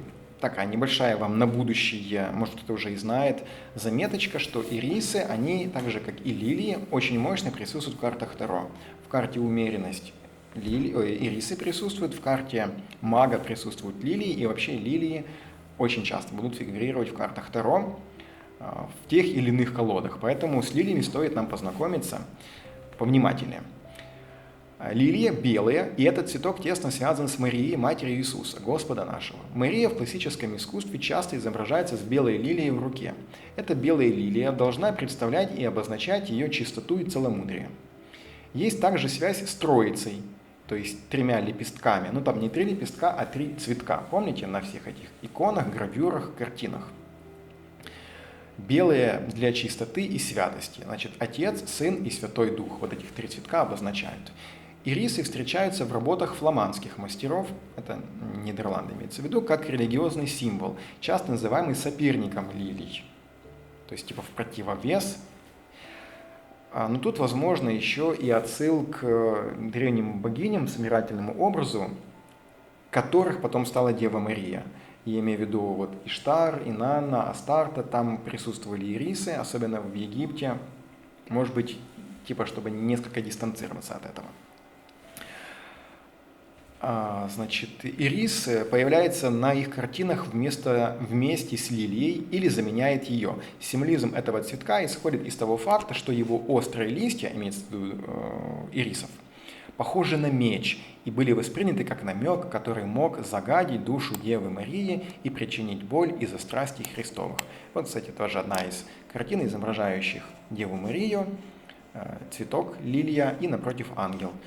Такая картина в целом очень часто встречается, когда между божественным существом, ангелом, имеется в виду высшим созданием, и Девой Марией, между ними находится цветок лилии. То есть, опять же, геральдическая линия, геральдика, которая потом вот этих 3 витка также и обозначают 3 лепестка, либо 3 отдельных цветка лилии. Белая лилия, много раз упоминаемая в Библии, символизирует чистоту, возрождение, привет страшному суду, новое начинание туда же и надежду. И чаще всего ассоциируется, ни много ни мало, с воскресением Иисуса Христа, которое отмечается на Пасху. А вот тут, может быть, сразу нам и стоит остановиться. Нет, не стоит, потом. Согласно благочестивой легенде, после смерти и воскресения нашего Господа, некоторые из этих прекрасных цветков были найдены растущими в Гефсиманском саду, куда Иисус отправился помолиться в ночь перед своим распятием. Легенда гласит, что эти цветы взошли там, где упали капли крови Христа, когда Он молился. Если вы помните, кто читал тот отрывок из Библии, когда Иисус молился буквально в ту ночь, когда Его арестовали, и Его молитва была такая усиленная, что Его пот стал подобен каплям крови, которые капали на землю. И вот по преданию, по легенде, в том месте, где капали капли крови, выросли лилии. Помните, на одной из картин, которую мы рассматривали, там, где были ноги Иисуса Христа с пробитыми следы от гвоздей, а там прям кровь лилась на землю. Вот отчасти вот этот символизм, кровь Иисуса как бы как очищающая. Лилии тоже символ чистоты. Вот этих 2 символа стали торжественными понятиями. Поэтому их называют белоснежными апостолами надежды. Лилии имеется в виду. Этот великолепный белый цветок, похожий на трубу, сама по себе форма, символизирует его жизнь после смерти. Снежно-белый цвет означает чистоту божественного Спасителя, а золото, золотая серединка цветка, представляет его царство. А форма трубы означает призыв Гавриила к возрождению и новой жизни. Таким образом, цветок, известный как пасхальная линия, стал символом воскресения Христова, а также цветок, известный как лилия Мадонны, имеется в виду Дева Мария, который олицетворяет благовещение. Благовещение – это благая весть. Что такое благая весть? Это, мы все знаем, благая весть – это то, что произошло на Пасху. Да? Иисус воскрес, воистину Христос воскрес, воистину воскрес. То есть это есть благовещение, благая весть. Тройная лилия в христианстве является символом Троицы и 3 добродетелей, в том числе. Помните, у нас там с одной стороны был Бог Отец, Бог Сын, Бог Святой Дух, но также это и 3 добродетеля. Это вера, надежда и милосердие. Воплощая, кстати, на секундочку, давайте остановимся. Вера, надежда и милосердие. Насколько они у нас сопоставимы с нашей картой «Страшный суд»? Сопоставимы, конечно, потому что сам этот процесс воскрешения из мертвых, зачитывание свитков и кого-то отправление туда, а кого-то сюда, оно подразумевает у нас и надежду, да, что ты будешь спасен, ты будешь в конце концов воскрешен, ты будешь избавлен. И милосердие, потому что здесь проявляется милосердие, и вера тех самих людей в то, что это рано или поздно произойдет. Воплощая совершенство, лилия отражает надежду на спасение и божественную награду праведникам. Ну, то, что я уже и сказал своими словами. Белая лилия называется пасхальной, в раннехристианском искусстве являлась символом дев-мучениц. И еще вот такая вот есть у нас картина. Это, на секундочку, 1208 год, больше похоже на икону. И Иисус на последнем суде с обоюдоострым мечом, выходящим изо рта, показывая, что Слово Божье острее меча, то есть что оно может...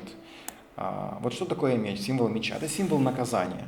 Помните, у нас карта справедливости с мечом, богини типа Фемиды изображались с мечом тоже. Все это подразумевает, то есть с одной стороны как бы у тебя весы, с другой меч или мера какая-то, обозначает, что это будет справедливо, неукоснительно и строго.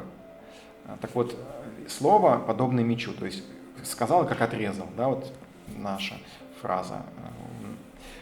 И также то, что это слово, оно имеет такое же действие, как меч. То есть непременно то, что сказал, оно будет воплощено в жизнь. И что я здесь хотел сказать, коль мы уже затронули Пасху и воскресение Иисуса Христа, то давайте мы сразу сами и поговорим тоже еще об одном важном событии, которое относится с этой картой символически. Это момент, когда египтяне выходили из египетского рабства. Помните, мы уже с вами разбирали в магии 10 казней, и самая последняя 10-я была самая страшная, когда Господь через Моисея сказал всем израильтянам, которые хотели спастись, принести жертвы, помазать кровью жертвенной косяки дверей, чтобы ангел Господень, который будет проходить по египетской земле, увидел этот знак и не зашел в тот дом и не убил первородное ничего, от скота до человека. А во всех остальных домах так и случилось. То есть и в результате этого израильтяне были освобождены из рабства. Наблюдаете символизм? Улавливаете сходство? Здесь, в этой карте, также происходит у нас процесс освобождения от рабства. Что живых, что мертвых. Кто-то воскресает, освобождаясь, кто-то остается живым, но происходит суд. Но так или иначе, во время этого суда смерть бросается в озеро Огненное, дьявол сатана бросается туда же, и все, кто не записан в книгу жизни, бросаются туда же. По большому счету идет разделение общества на израильтян и египтян, на тех, кто принял жертву, помазал косяки, кто поверил, в конце концов, да, кто поверил в то, что это будет возможно. Но ведь были же, я уверен, что не все израильтяне покинули Египет. Были те, кто махнул рукой и сказал, там мне здесь тоже нормально живется. И не ушел оттуда, не исключая такого. И он решил даже и не мазать свои дверные косяки этим. И в итоге он не поверил в эти все слова Господа, сказанные через пророка. Еще раз, что у нас там получается? Что, значит, символизирует чистоту, возрождение, новое начинание, надежду. Это все у нас напрямую связано, во-первых, с выходом израильтян из рабства, перерождение, процесс. Вот чем, если бы они 40 лет не ходили по пустыне, сразу попали в землю обетованную, то чем это вам не воскресение из мертвых? Воскрешение из мертвых, когда ты был рабом, а потом ты становишься свободным человеком. То есть ты должен был ходить на какие-то адские работы. Помните, в последнее время там еще и гайки закручивались. И это было прям невыносимо и трудно. И буквально благодаря тому, что ты поверил, ты произвел какие-то действия, с одной стороны, а с другой стороны, это благодаря божественной милости. Ты покидаешь пределы этого рабства и становишься свободным человеком. Отсюда же и образ Пасхи. Помните, тогда был утвержден этот праздник Пасхи как в знак памяти о том, что израильтяне вышли из Египта. А когда Иисус пришел на землю, была Тайная вечеря, последняя с его апостолами, где он ломал хлеб и разливал вино, и говорил, что это кровь моя и плоть моя за вас проливаемая. И он тем самым отменил тогдашнюю Пасху израильскую и ввел как раз вот эту Пасху как прообраз. Он стал агнцем, в общем, он стал той жертвой, уже не надо там мазать было дверные косяки, а Иисус Христос и стал той жертвой, чья кровь пролилась. Только нужно было поверить в то, что Он является тем самым, который спасает нас, людей, от рабства, но уже рабства не египетского, а рабства греха и смерти. Вот такой получается символизм у нас по вот этой вот лилии. И то, что очень тесно у нас завязано с вот этим вот самым высшим судом. И здесь мы видим, да, уже третий раз, когда у нас встречается лилия и когда у нас встречается вот это вот символ надежды, возрождения новых начинаний, это у нас высший суд. Так, куда мы можем дальше с вами продвинуться? В искусстве были. Ну, самое время тогда перейти в значение. И давайте сразу с вами погрузимся в 12-й зодиакальный дом. 12-й зодиакальный дом – это у нас рыбы. Я отношу, не я единственный, понятное дело, что так же, как и многие другие тарологи, отношу эту карту к 12-му зодиакальному дому. И давайте читать, что у нас по этому дому проходит. Хочу напомнить, что я в большей степени пользуюсь информацией из книг Авессалома Подводного. Там больше раскрывается такая философская суть 12-го зодиакального дома, хотя говорятся и даются такие и какие-то приземленные практические значения. Ну и больше уклон на саморазвитие человека и как он может работать над собой вот в этом доме. Символические управители рыбы, Нептун, Юпитер, кульминирует Венера. Хирон в заточении Меркурий. 12-й дом представляет непосредственное участие человека в эволюционном развитии Вселенной.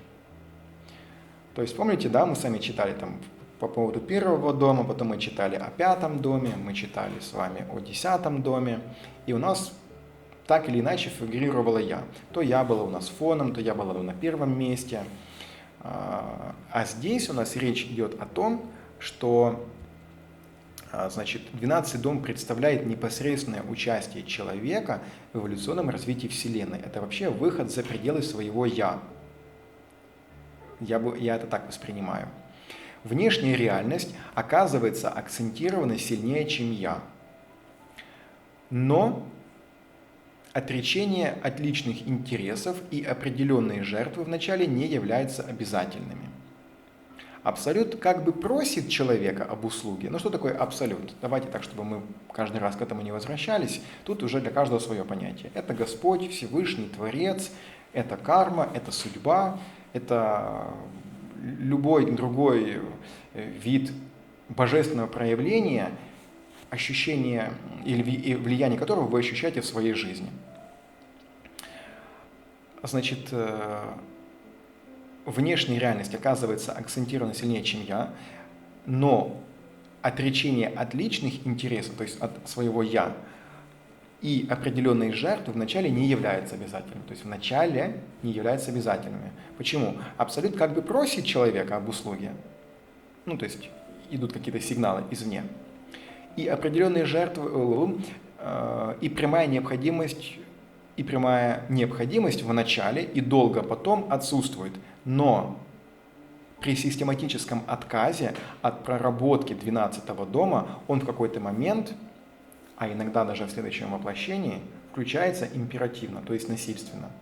И тогда человека ждет тяжелая, длительная, неизлечимая болезнь, больничная койка, тюремное заключение, полное одиночество, тяжелая бессмысленная работа или другие принудительные жертвы. О чем речь? О том, что долго, нудно и упорно тебе Абсолют может намекать на то, что требуется жертвенность какая-то с твоей стороны в определенных вещах. Раз, другой, третий, пятый, десятый. Мало того, ты даже можешь тянуться с прошлых перерождений. И если человек долго и упорно сопротивляется этому, то его очень жестко Абсолют ткнет носом. Либо в этой жизни, либо в следующей. И видим, как жестко, да, то есть это может быть какое-то заточение. В общем, любого рода, где твоя жертвенность будет вынуждена, ты не сможешь от нее отказаться. Человек-инвалид с рождения, либо который стал там впоследствии, не потому, что он там виноват здесь и сейчас при жизни, да, вот с какой стороны ни посмотри, но бедный, несчастный человек. Но он может нести вот это императивное такое вмешательство, как наказание, для того, чтобы вынужденно ты вынес с этого уроки и был жертвой. Звучит, может быть, несколько жестоко, но и в этом важно вынести для человека урок. Ну, конечно, хорошо мне говорить молодому и здоровому, да, и понятное дело, что сытоголодного не поймет, а человек, который действительно обременен какими-то увечьями или вынужден страдать физически, или, может быть, душевно в течение своей жизни, не воспринимает так это. Но вспомните, все мы знаем ряд людей, персонажей, конкретных реальных, которые своим личным примером показывали, что внешние какие-то ограничения, их тело имеется в виду, они нисколько им не мешают быть высоко развитыми духовными личностями. 12-й дом – это дом тайны, тайного смысла, скрытого значения, действий без признака деятеля. То есть что-то как бы происходит само по себе. Судьба, карма, Абсолют. По 12-му дому идут тайные враги, которых нужно распознать за явными кознями. То есть враг тайный, но проявления какие-то будут вполне конкретные. Как говорил в свое время Иисус, по делам их узнаете их. Да, вот как типа определить вообще, где лже, религия, где правда. И он говорил, по делам их узнаете их. Чинимыми ими человеку, в частности, это маскирующиеся низшие программы подсознания, например, неосознанный эгоизм или агрессия. Воевать с врагами по 12-му дому, так же, как и с открытыми врагами по 7-му дому, нельзя. Их скорее следует выводить на чистую воду. 7-й дом – это у нас была карта справедливости, это у нас весы. Отчего они теряют свою силу и исчезают, растворяясь в лучах света. 12-й дом воспитывает человека в связи со всем остальным миром, вырабатывая в нем милосердие, сострадание, в том числе и к врагам, умение бескорыстно прощать и верить людям, не имея для этого оснований. Конечно, тут вспоминаются сразу многочисленные примеры из земной жизни Иисуса, когда Он и учил, если вас ударят по правой щеке, подставьте левую. И пример с Иудой, который предал его, и он знал об этом, и все равно не держал на него зла. И в конце концов, постоянно последние дни жизни, когда его судили, когда его пытали, когда над ним издевались, он периодически говорил, что «Господи, прости их, ибо не ведают, что они делают». И явно это было сказано не в показной манере для этих людей, мол, да, я вас прощаю, вы такие вот глупцы. Нет, это было сказано искренне, потому что он понимал, кому он обращается и кому он это говорит. То есть видно, что здесь был высший уровень этого самого 12-го дома, когда человек не имел какого-то желания мстить своим врагам, либо, ну, в общем, прощения, да, вот такое. И заметьте еще первоначальная фраза, что 12-й дом, он воспитывает человека. Почему? Помните, шла речь о том, что если человек долго и нудно отказывается от того, чтобы в чем-то жертвовать в своей жизни ради кого-то, просто так, бескорыстно, то Абсолют его потом ткнет носом, либо в этой жизни, либо в следующей, либо в следующих воплощениях. Потому что 12-й дом, он воспитывает человека в связи со всем остальным миром, вырабатывая в нем милосердие. То есть, если ты сам это не сможешь в себе выработать, то мы тебя заставим. Не в этой жизни, так в следующей. Будешь на инвалидной коляске, будешь сидеть в тюрьме, будешь на какой-то нелюбимой работе, которую будешь вынужден делать, как помощь другим людям. Но мы тебя заставим понять, что такое милосердие и сострадание. 12-й дом – это дом мистики, непосредственной связи с Абсолютом. Под 12-м домом идет проработка отношений человека к страданиям, собственным, чужим и мировым. Поэтому он часто связан со страданиями и освобождениями от них. Да, очень мощно у нас дом, это перекликается с высшим судом. Связано со страданиями, связано с освобождением от этих страданий, связано это с милосердием. То есть, с одной стороны, кто-то высший проявляет милосердие, а с другой стороны, кто-то освобождается от чего-то. 12-й дом – это место заживления ран под непосредственным присмотром Абсолюта, чем воскрешение из мертвых не является заживлением ран. Воскрешение Иисуса Христа чем не является заживлением ран, что тоже по этой карте символически проходит. И в конце концов, выход египтян из рабства, израильтян из рабства, чем было не заживление душевных ран. Да? Они покинули это и стали свободными. На первом уровне, мы сейчас уже перейдем тогда на уровни проработки 12-го дома в разных степенях. Первый уровень, это самый такой слабенький, низенький, 12-го дома, это человек, сколько может, вот сколько человек может, старается его игнорировать и переключать на другие. Идея безличного служения ему чужда, то есть безлично, без никакой конкретики. Я не просто тебе конкретно помогаю, да? Я помогаю в целом людям или какой-то незнакомой группе. Вот это и есть безличное служение. Так вот, на первом уровне эта идея вообще, в принципе, напрочь отсутствует, она чужда ему, поскольку его служение всегда лично или безразлично, то есть корыстно. А адресат обязательно должен быть конкретен, а жертвы понимает только обращенные к себе. И это единственный вид 12-го дома, который он признает. То есть, если речь и идет о какой-то жертвенности, я помогу тебе, но ты знай, что это я конкретно тебе. Если что, будешь мне должен. А если и какая-то жертвенность присутствует, то по отношению ко мне я такой бедный и несчастный, и я заслуживаю, чтобы меня пожалели. Посмотрите, я на инвалидной колясочке еду. Дайте мне милостыни и подаяние, откройте мне двери, помогите, решите. Ну, я сейчас не издеваюсь над людьми с ограниченными возможностями. Я сейчас говорю о том, как люди могут этим пользоваться, даже будучи физически здоровыми, но моральными калеками.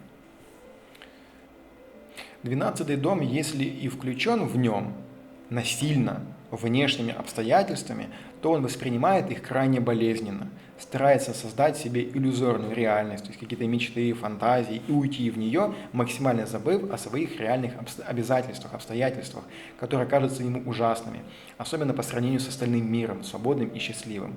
Что имеется в виду? Обстоятельства человека заставили за кем-то ухаживать, за больной мамой, за стареющей бабушкой, может быть, за супругом или супругой, с которыми что-то случилось, и которые требуют от нас просто бескорыстного участия и жертвования своим временем, своими силами. Просто так, тебе это не воздастся. Но опять же, это, конечно, конкретика, да, потому что, но надо еще понимать, это конкретика без личной выгоды. Я просто помогаю, потому что в идеале, да, когда еще, как в Ветхом Завете, по-моему, это прослеживается, сейчас попытаюсь дословно сказать, что, кстати, не очень даже типично для Ветхого Завета, где больше присутствует понимание око за око, зуб за зуб, а там было сказано так: когда твоя, своими словами скажу, когда твоя правая рука дает милостыню, то левая не должна об этом знать. Ну, то есть имеется в виду, что не надо, делая что-то хорошее, бежать по улице, вопить об этом, рассказывать всем и говорить. То есть, условно говоря, у тебя есть две руки, это две твоих части. Но когда ты даешь кому-то милостыню, то вот эта рука даже и не должна знать об этом. Что уже говорить о людях вокруг? Вот это имеется в виду та самая бескорыстная жертвенность, когда человек делает просто потому, что делает. Безосновательно. Не думая, что это ему воздастся. даже высшими силами, просто потому что он это делает. Я уже не говорю о том, чтобы получить какую-то материальную физическую выгоду прямо здесь и сейчас. Я переведу бабушку через дорогу, потому что мне поставили за это, что я хороший. Похвалят. И, соответственно, когда вот императивно, или как там сказал автор, да, если он насильственно включен внешними обстоятельствами, то человеком это воспринимается на первом уровне прокачки 12 дома крайне болезненно. И он всегда это будет пытаться какую-то включить фантазию, отделиться от этого, закрыться от этого. О боже, только не это, опять не надо идти и помогать, опять не надо выносить эти горшки, опять не надо там что-то, то-то и то-то делать. И он будет себя чувствовать в этой роли, в этом всем жертвой. Не тот, кому он помогает, а он будет жертвой, и он будет требовать к себе внимания и сострадания. И будет себя чувствовать ужасным по сравнению с остальным миром, который такой свободный и счастливый. От тяжелой и бессмысленной для себя работы он откажется, то есть если будет такая возможность, если насильственно не будет абсолютно заставлен, то он откажется. А если обстоятельства все же заставят ее выполнять, остро ощутит полную бессмысленность не только этой работы, но и вообще своего существования в мире. Такой вот законченный эгоизм, можно сказать. В скрытые способности и возможности, как свои, так и чужие, этот человек не верит. К отверженным и несчастным относится с брезгливостью. Ну, имеется в виду там люди обездоленные, с какими-то, опять же, увечьями. В общем, люди, которые... Ну, что буду объяснять. Переходим на второй уровень прокачки 12 дома. На втором уровне незначительные вынужденные жертвы человек приносит без напряжения, но не придает им никакого положительного значения. Короткие заточения может и приветствовать как возможность отключиться от мира, понизить внутренний ритм и отдохнуть. Впрочем, в одиночестве быстро начинает скучать. Понимает, что в некоторых жизненных ситуациях необходимо самоотречение. Иногда кто-то должен принести себя в жертву другим, но сам не очень бы хотел оказаться на этом месте. То есть в целом человек понимает, что жертвенность это неплохо, но лучше кто-то другой, не я. То есть я нормально к этому отношусь, но только пока это меня не касается. Однако людей, способных на самопожертвование и поступки, он уважает и восхищается силой их духа. На третьем уровне проработки 12 дома безличное служение, то есть состояние человека, когда он делает то, что должно быть сделано, не получая вознаграждения и не оставляя никакого отпечатка своей личности на результатах своей деятельности, имеет в его жизни большое значение. Вот это важно. Человек, значит, на третьем уровне, он что-то делает, безличное служение, он делает то, что должно быть сделано. Вот человек чувствует, что так надо сделать, он это просто берет и делает, не получая за это никакого рода вознаграждения. Под вознаграждением что угодно может пониматься. От похвалы до буквального какого-то физического бартера, вознаграждения денежного. И не оставляя никакого отпечатка своей личности. То есть, как я говорил, твоя, когда правая рука дает милостыню, пусть левая не знает. То есть, ты в копилку храма, кидая деньги, так посмотрел по сторонам. Смотрите, $100. Все смотрят. Я пошуршу ими. Заметили? Звон монет. Но можно положить по-другому деньги. Можно подойти, как будто бы ты протираешь эту копилочку и в этот момент запихнуть деньги. Мало того, немножко не так. Не $100, да, $1 человек так будет вот так вот трясти и показывать, там, что-то мистер Адбинов вспомнил, он такой любитель комически это все изобразить. Мол, какая сумма, там, 5, да, вот туда кидает. А человек аккуратненько так скрутил $100, и так вроде протер, а он туда этих $100 запихнул. Никто даже не заметил, сколько ты положил, непонятно, никому я не скажу. Вот такая вот разница имеется в виду, что без личного отпечатка своей деятельности. Во многом положительно относится к периодам вынужденного заточения и одиночества. Вынужденного, то есть когда как будто бы внешние обстоятельства заставили человека оказаться одному. Либо в буквальном, либо в каком-то переносном смысле. Не только как к возможностям отключения от жизненной суеты, типа, ну фух, наконец-то, да, я 2 года в отпуск не ходил, так хоть отдохну. Нет. Но отдыха и переосмысление своей картины мира, но и воспринимая эти состояния как творческие, когда к нему приходят мысли, чувства и ощущения явно постороннего происхождения, иногда из очень высоких планов тонкого мира. То есть вот это вот самое ощущение чего-то потустороннего, чего-то эзотерического, чего-то такого не совсем человеческого, не от этого мира, откуда-то оттуда свыше. Вот в эти моменты же не просто отдохнуть, там, ну вот, говорит, наконец-то в отпуск, никак не мог поехать, поеду я, и как отдохну, ну, это такой больше мирской отдых. Здесь же речь идет о связи с чем-то высшим. Своих тайных врагов он видит главным образом в своем подсознании. Уже умеет работать плохими инструментами и с завязанными глазами. И вот тут пример приводился с тем, что в целом 12-й дом похож на то, что человеку завязали глаза, ему дали откровенно плохие инструменты. Ну, давайте сравним это, то, что мне близко, резьба по дереву. Тебе дали не мягкую древесину податливую, в которой хорошо можно резать, а дали кусок древесины такую сучковатую, с какими-то прожилками, ну, скажем, там какую-то сосну с жилами и еще и не самая удачная часть. Тебе завязали глаза, дали откровенно тупые инструменты с неудобными ручками, которые натирают мозоли, и сказали тебе вырезать красивый там орнамент. И вот ты над этим работаешь и трудишься. В целом все это пронизано жертвенностью, то есть тебе неудобно, ты ничего не видишь, ты даже, может быть, по большому счету не получаешь наслаждения от самой работы.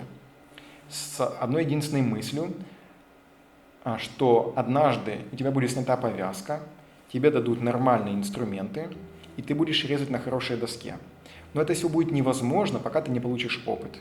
Только получив опыт, ты сможешь работать хорошими инструментами и на хорошей доске с развязанными глазами, получая полный контроль над этим творческим процессом. Одно без другого невозможно. Так вот, человек на 3-м уровне уже умеет работать плохими инструментами и с завязанными глазами. На 4-м уровне проработки 12-го дома человек видит или угадывает безличную волю Абсолюта во многом происходящего вокруг него. И, кстати, помните, мы, по-моему, каждый дом, который мы не читали, когда речь идет о 4-м уровне проработки, а я считаю, что такой уровень уже Бога, уровень просто Творца в любом из домов, то там и было вот это вот ощущение того, что все, что не происходит, ты чувствуешь там либо влияние высших сил, либо карму, либо то, что это ты должен извлечь какие-то важные уроки, и ты из этого станешь лучшим. И также и в 12-м доме, что все, что не происходит, человек видит или угадывает волю Абсолюта во многом, что вокруг него происходит. То есть человек понимает, что это не наказание для него, это не просто так, в этом воля свыше, и человек ее выполняет. Он видит жертвы, и жертвования не только там, где они заметны окружающим, но и во многих других моментах жизни, и понимает, как и когда их следует приносить, а главное, какую роль они играют в судьбе людей. То есть не совсем очевидные жертвы человек может приносить. Ну, есть явные вещи, ты проходишь и видишь, что человек нуждается в помощи, и это видит все окружающие, ты берешь и помогаешь. А есть визуальный человек, с человеком все хорошо, но я переношу такую обычную плоскость, но твой зоркий наметанный глаз, там какая-то твоя дедукция подсказала, что ты заметил, что человек как-то он там по-особенному ногу ставит. И ты знаешь, что человек, ставящий так ногу, страдает там какой-то хронической болезнью, ему тяжело там нести какую-то сумку, ты видишь, что несет тяжелую сумку, ты предлагаешь ему помочь. И человек такой изумленно говорит, да, ничего себе. Ну, такое больше личное, но с другой стороны, ты эту сумку помог поднести и попрощался. На вопрос, как тебя зовут, может тебе как-то отблагодарить, ты отмахнулся рукой и ушел, исчез в тумане. Человек не знает, как тебя зовут, ты был в чужом городе, никогда вы с ним больше не пересечетесь, и ты об этом знаешь. Но ты смог что-то заметить такого и помочь в той ситуации, в которой остальные люди этого не видят, не заметили. Это уже 4-й уровень. И мало того, человек этот еще и понимает, какую роль эта помощь играет в судьбе людей. То есть остальные этого не видят, а ты уже это видишь. Это прям уровень, я же говорю, пророка, уровень Бога. Для него одиночество – естественное и творческое состояние, условие непосредственной мистической связи с Абсолютом и Вселенной. И здесь он постигает вполне конкретные внешние проблемы и задачи, которые стоят перед миром, и добровольно принимает в них участие. Не устану говорить, это человек уровня Бог, то есть он видит какие-то глобальные задачи, проблемы, принимает в них непосредственное участие и помогает это все решать. Этот человек обладает большими мистическими способностями. Ситуация 12-го дома часто связана с внутренним ощущением своей жертвенности или приносимой жертвы. На низком уровне человек не склонен ничем жертвовать добровольно, поэтому 12-й дом у него, как правило, включается в экстремальных обстоятельствах. То есть это пораженный 12-й дом, помните первый уровень прокачки, когда его жизнь заставит, абсолют его заставит включить 12-й дом. Вот только тогда он его включит. И, естественно, это воспринимается как большое горе, как просто наказание, кара Господня. Так, где-то потерял.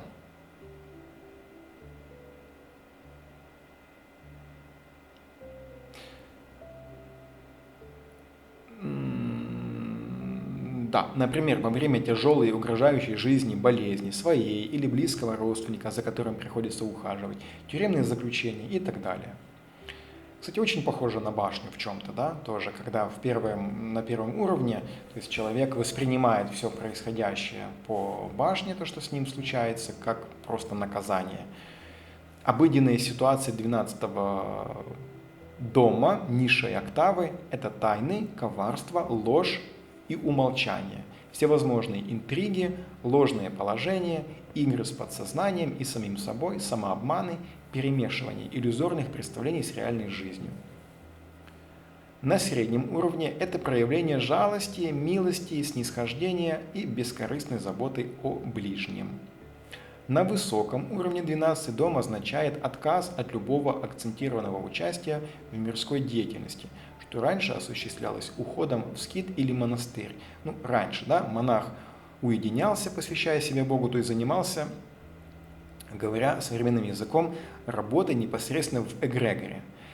Сейчас с открытием Хирона, кульминирующего в 12-м доме, последней отчасти материализуется, и служение можно осуществлять и в миру. То есть не обязательно тебе быть таким явным отшельником, таким явным монахом, как раньше. Не обязательно тебе уходить буквально в монастырь, или там делать себе избушку в лесу для того, чтобы полностью раскрыться в 12-м доме. Но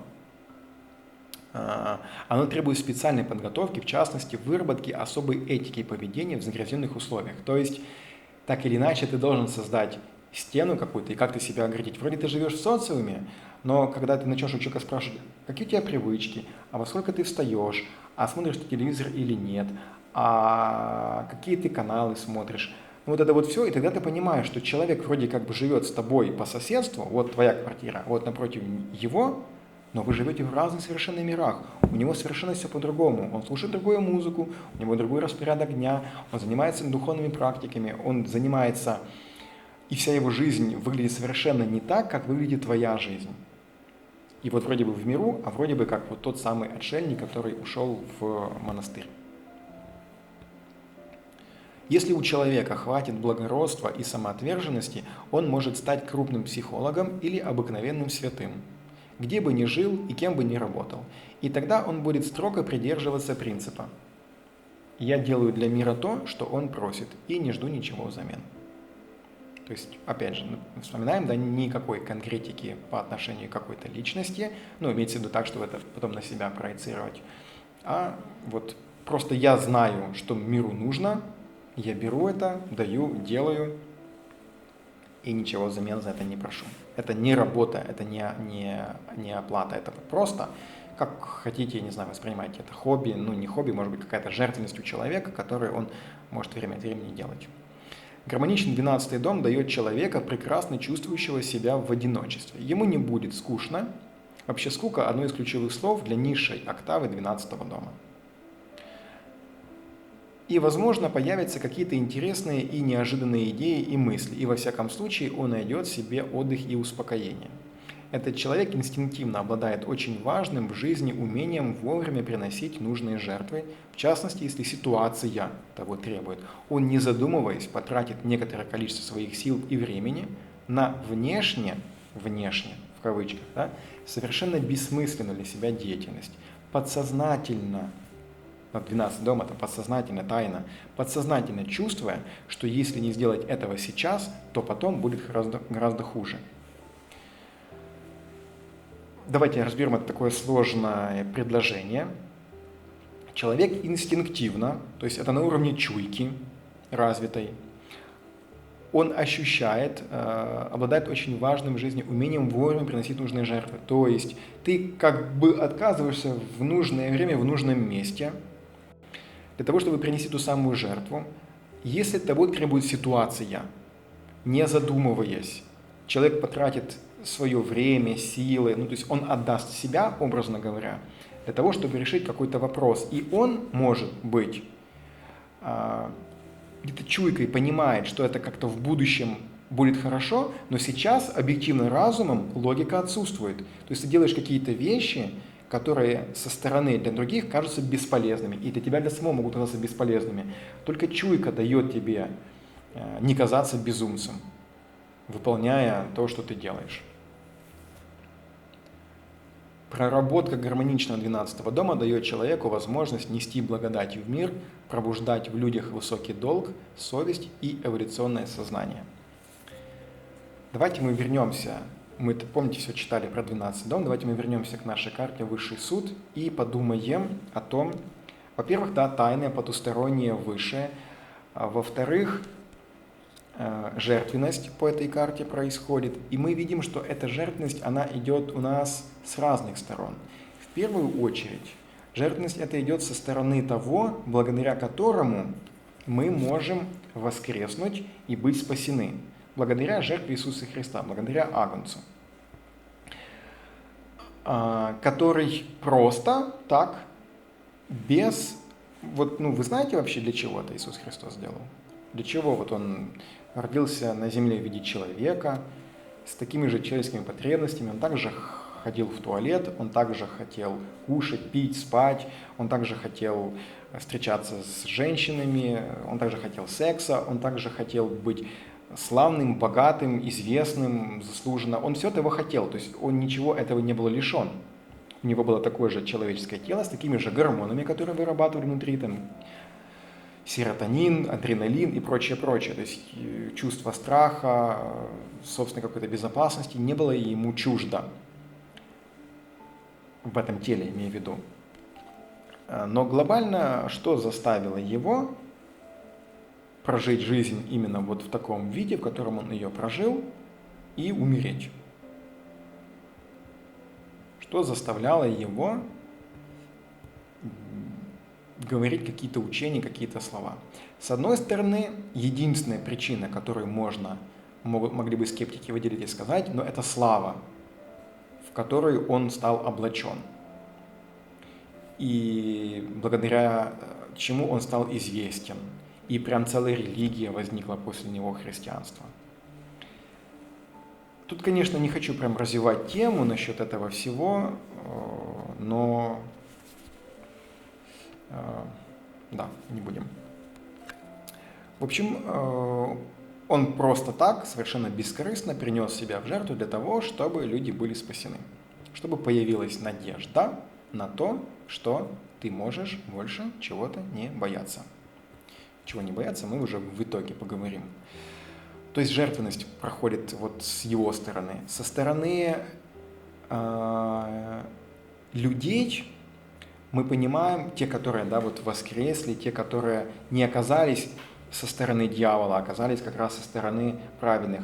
Это же идет все равно на связь с тайным, с чем-то потусторонним. Это же все равно какое-то ощущение, чуйка того, что ты должен что-то предпринимать для того, чтобы в книге жизни быть потом записанным, чтобы свитки, которые распечатают, будет зачитывать их, чтобы в этих свитках было что-то такое написано, что говорило бы не только о твоем корыстолюбии. За деньги любое доброе дело делать приятно, согласитесь.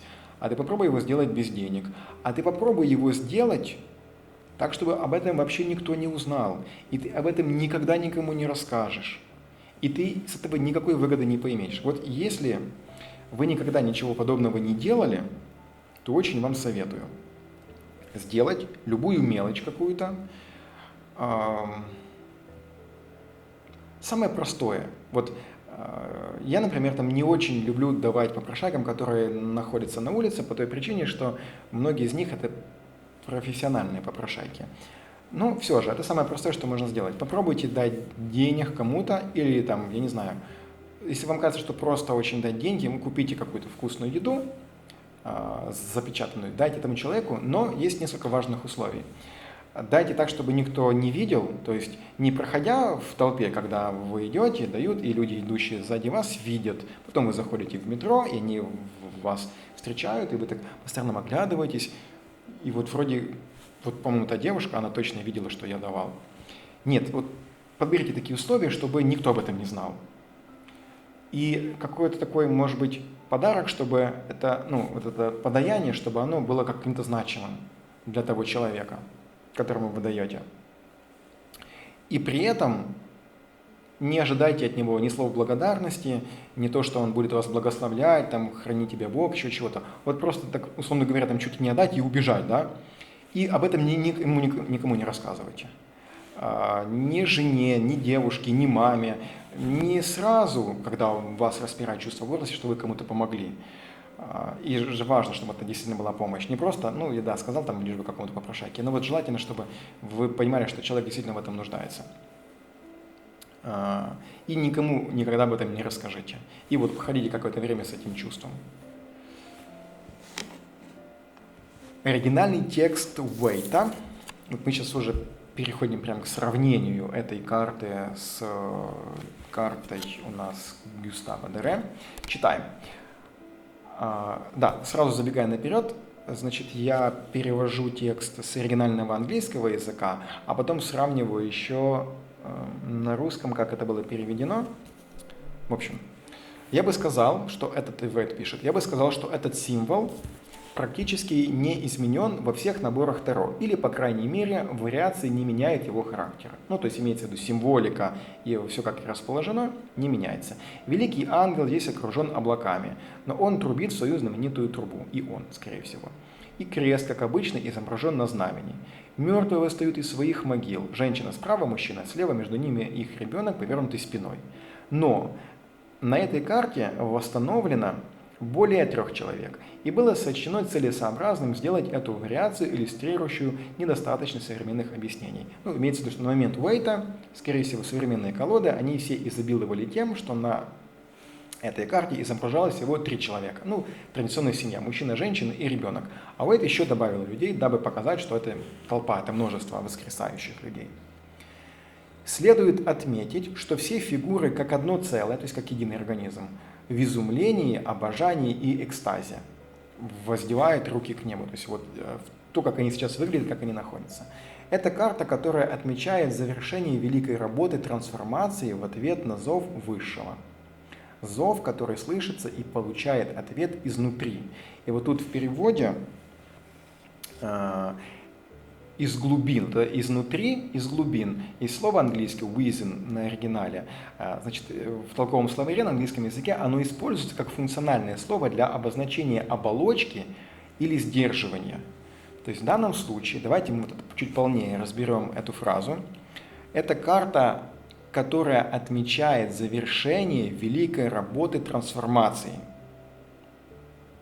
Завершение, то есть это финиш, финал. Помните, ангел, когда трубил, говорит, что пора урожай собирать, что ягод винограда, что пшеница. То есть все, это уже завершение великой работы трансформации в ответ на зов. То есть звучит труба, звучит зов ангела, который говорит: возьми серп и иди собирать урожай. В этот момент должна быть завершена внутри великая работа трансформации. Зов, который слышится и получает ответ изнутри. А изнутри, еще раз говорю, с оригинала, это имеется в виду для обозначения оболочки или сдерживания. То есть есть какая-то оболочка, это наши тела, которые нас в чем-то ограничивают и сдерживают, и в какой-то момент, когда произошла работа и внутренняя трансформация, идет этот самый зов, и отклик внутри этот зов слышит. Так, давай ты сейчас будешь мне совсем уже мешать. Сидела и хватит. Здесь Уэйт говорит прям о символичности этого самого воскресения, о том, что это в большей степени не буквальное восстание из гроба, то есть когда кости обрастают мускулатурой, потом натягивается кожа, человек из старика начинает молодеть, превращаясь там, в 20-летнего юношу. Это речь идет о внутренней трансформации, согласно Уэйта, о внутренней работе. Работа длительная, но она сейчас подошла к финалу. А следовательно, этот трубный зов не может звучать одновременно для всего человечества. Он скорее звучит индивидуально для каждого. На момент, когда ты созрел к тому, чтобы прозвучавший трубный зов был тобою услышан внутри, и ты, возняв руки к небу, перешел в новое существование. Это так по Уэйту. В этом намек на значение, которое не может быть продолжено в настоящем месте. Что есть в нас такое, то есть внутри, что нас сдерживает, что трубит в трубу, и все низшее в нашей природе поднимается в ответ, почти во мгновение ока. То есть он прям спрашивает, что в нас есть такое, что внутри нас есть сдерживающее, что в ответ на трубу оно во мгновение, то есть моментально оно начинает подниматься. И пусть карта продолжает изображать для тех, кто не может видеть дальше, то есть больше, страшный суд и воскресение в физическом теле, да, то есть типа кто, близорукий и кто видит здесь лишь буквальный вот этот высший суд, который случится через 1000 лет, окей, пусть они это видят. Но пусть те, у кого есть внутреннее зрение, посмотрят и откроют им. И вот тут слово тоже на английском языке discover. Помним мы все канал Discovery. Это сделать известным или видимым, разоблачить, обнаруживать, исследовать. То есть вот это слово discover, откроет, то есть посмотрят и откроют им, это очень глубокое слово, которое буквально означает исследовать, углубляться, как и же канал Discovery. То есть ты узнаешь там, на самых потаенных уголочках Земли, или там они сейчас снимают, докапываются до какой-то сути производственных процессов, как это сделано изнутри, как это работает. То есть они прям погружают очень-очень глубоко человека в какую-то суть. Это не что-то поверхностное, это большой, глубокий труд, чтобы заглянуть вовнутрь себя, очень глубоко. И он противопоставляет две категории людей. Одни, которые просто видят здесь какой-то процесс, который случится когда-то, затрубит ангел, независимо ни от чего, воскреснут мертвые, кто будет жив здесь и сейчас, они также будут судимы по делам их. Но есть и другое, тот, который слышит трубный зов внутри себя. И он должен внутри себя получить разделение. Помните, у нас на одной из картин была... С левой стороны был изображен человек, который с одной стороны тянет черт, а с другой его за руку держит ангел, и этого черта еще отбивает, прогоняет. А вот теперь возьмите этих двух персонажей и запихните его внутрь человека. Как можно изобразить, что происходит внутри человека, если ты не изобразишь это явными понятными образами, как ангелом и чертом, как черным и белым? Как ты это изобразишь? По эмоциям, по лицу? Тогда еще не было кинематографа, это невозможно было игру актеров вот такую вот сделать. Тогда вот такими образами пользовались. Вот я когда читаю, например, насчет алхимии, там вот эти символы все, зеленый лев или белый лебедь, почему вообще животных взяли? Ну, кроме того, чтобы как-то запутать, о чем идет речь. А потому что книги были черно-белые и гравюры такие же. И когда речь шла о том, что это будет павлиний хвост, то есть я себе конкретно представляли, как выглядит павлиний хвост, что это цвета побежалось, такие радужные цвета. Если зеленый лев, то это понятно, что это цвет зеленый. Если мы говорили там о вороне, то это значит, что это будет черное. Ну и так далее. Это я все к тому, что как вот это символически образно нужно было изобразить внутреннюю борьбу человека. Только если снаружи вынести. Помните, там была прикольная гравюра, когда у человека было сердце, в сердце был выкопана яма в земле, в которой лежал гроб. Да? Вот это тоже прикольный символ, который как раз показывает эту внутренность человека, что он воскресает внутри душой, не тело его воскресло, он изнутри воскресает.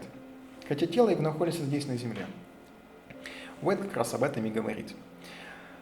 Они поймут, что ее действительно называли в прошлом картой вечной жизни, и по этой причине ее можно сравнить с той, которая проходит под именем умеренности. Умеренность, мы эту карту еще не разбирали в разрезе колоды Гюстава Дере, но если вы знакомы с уэйтовской символикой, с его колодой, там, где ангел, который стоит одной ногой на земле, на суше, перетекание из чаши в чашу, то есть это как раз намек тоже на то, что происходит трансформация человека, переход из физического в духовное, какой-то личностный внутренний рост, без, может быть, порой даже изменение внешней оболочки человека. Ну, конечно, сегодняшняя карта, она по своему визуалу, если не читать дополнительные главы по Библии, если не посмотреть дополнительные гравюры, то она не очень красноречива. Но мы копнули и разобрались, что по большому счету это такой же высший суд, как и здесь. Единственное, что здесь, да, не напихали так много символики, здесь нет гробов, воскресающих людей, нет свитков, не видно чертог тех дьяволов, которые там также борются за души человека. Этого всего нет, но мы обо всем этом прочитали и помним, что в этой карте оно также содержится. Оно либо чуть-чуть, что-то начинается чуть-чуть до, что-то начинается после этой карты, но оно здесь есть. Это все высший суд. Давайте глянем с вами тогда по значениям, которые у нас приобретают какой-то уже конкретный окрас в каждой из сфер нашей жизни, в зависимости от того, что это у нас жезлы, это что-то у нас больше социальное, внешние какие-то связи, карьера. Кубки – это что-то уже личное взаимоотношение с близкими людьми, того, кого ты можешь называть на «ты», условно говоря, там, в близком таком кругу. Пентакли – это сфера у нас земли, финансы, и мечи, стихия воздух – это у нас будет саморазвитие, какие-то прямые действия. По, значит, жезлам – это у нас может быть увольнение или же добровольный уход. Зависит от того, как карта... Помните у нас высший суд что? Высший суд – это явление, которое разделяет людей на две категории. Вроде как бы все люди как люди, но кто-то будет записан в книгу жизни, а кто-то не будет записан. Для кого-то, как ангел говорил, это благая весть, то есть что, счастливая новость о том, что грядет высший суд, а для кого-то это страшный суд. Сути не меняет. То есть в одном случае человек добровольно уходит с работы, а в другом случае его увольняют. Он не хочет, а его увольняют. Тогда это в негативном прочтении будет эта карта. Кто пользуется перевернутыми, кто нет, то это просто две стороны одной медали. Это одно и то же событие. Только надо подумать, ты с какой стороны будешь, там или там. Жертвенность, что касается работы, да, вот по этой карте. Вообще в целом можно говорить о жертвенности так или иначе в той или иной степени и развивать эту тему, но мы сейчас пройдемся по всем остальным. Открытие новых горизонтов. Почему? Очевидно. Потому что до этого ты был мертвый, а теперь ты воскрес. Перед тобой открываются новые горизонты. Если вернуться на несколько тысяч лет раньше, когда израильтяне вышли из египетского рабства, это прообраз этой карты, да, помните, Пасха, воскрешение и потом высший суд. Это тоже было открытие новых горизонтов. До этого они собирали солому и делали кирпичи, работая по 16 часов в день, а теперь они свободные люди. Пожалуйста. Ответственность. Тут два варианта. Да? Вот в одном случае ответственность, а в другом случае из-под палки. Вроде как бы и там ответственность, но в одном случае человек это самостоятельно, добровольно принимает, а в другом случае он вынужден это принять и на работе делать, потому что его поставили в такие рамки, в такие условия.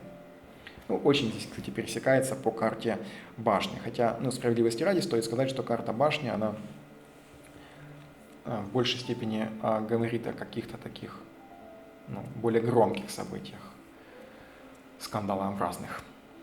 По кубкам Ну, конечно, это может быть разрыв отношений, то есть как судный тот самый день, когда вещи становятся очевидными, когда вытаскиваются скелеты из шкафов, когда воскресают скелеты из гробов, то же самое, что достать скелеты из шкафа, распечатываются свитки и зачитывается, то есть скрытые вещи становятся явными, и, соответственно, это может за собой влечь разрыв отношений, то есть что-то такое прояснилось, что-то выяснилось, и как результат идет разрыв. Пересмотр отношений может быть, то есть это, причем пересмотр отношений может быть в обе стороны, смотря как это уже карта в прямом или в перевернутом значении проигрывается. То есть это как может быть и выход на новый уровень, новый этап, то есть то, что было плохо, теперь будет хорошо, или наоборот. В любом случае это могут быть какие-то изменения. Надо уже смотреть по предыдущим картам, либо там в динамике, либо по соседним картам. Прощение по этой карте проходит, само собой, какой-то из сторон, вторая сторона может быть прощена. То есть, и, соответственно, здесь участвуют две стороны. Одна сторона прощает, вторая сторона либо принимает это прощение, либо говорит, а мне твое прощение не надо, я пойду за тем большинством, пойду туда, в пекло. Признание и покаяние также может быть. Почему? Помним, распечатываются свитки, раскрывается, человек признается во всем, либо во всеуслышание зачитывается все то, что он на протяжении своей жизни делал.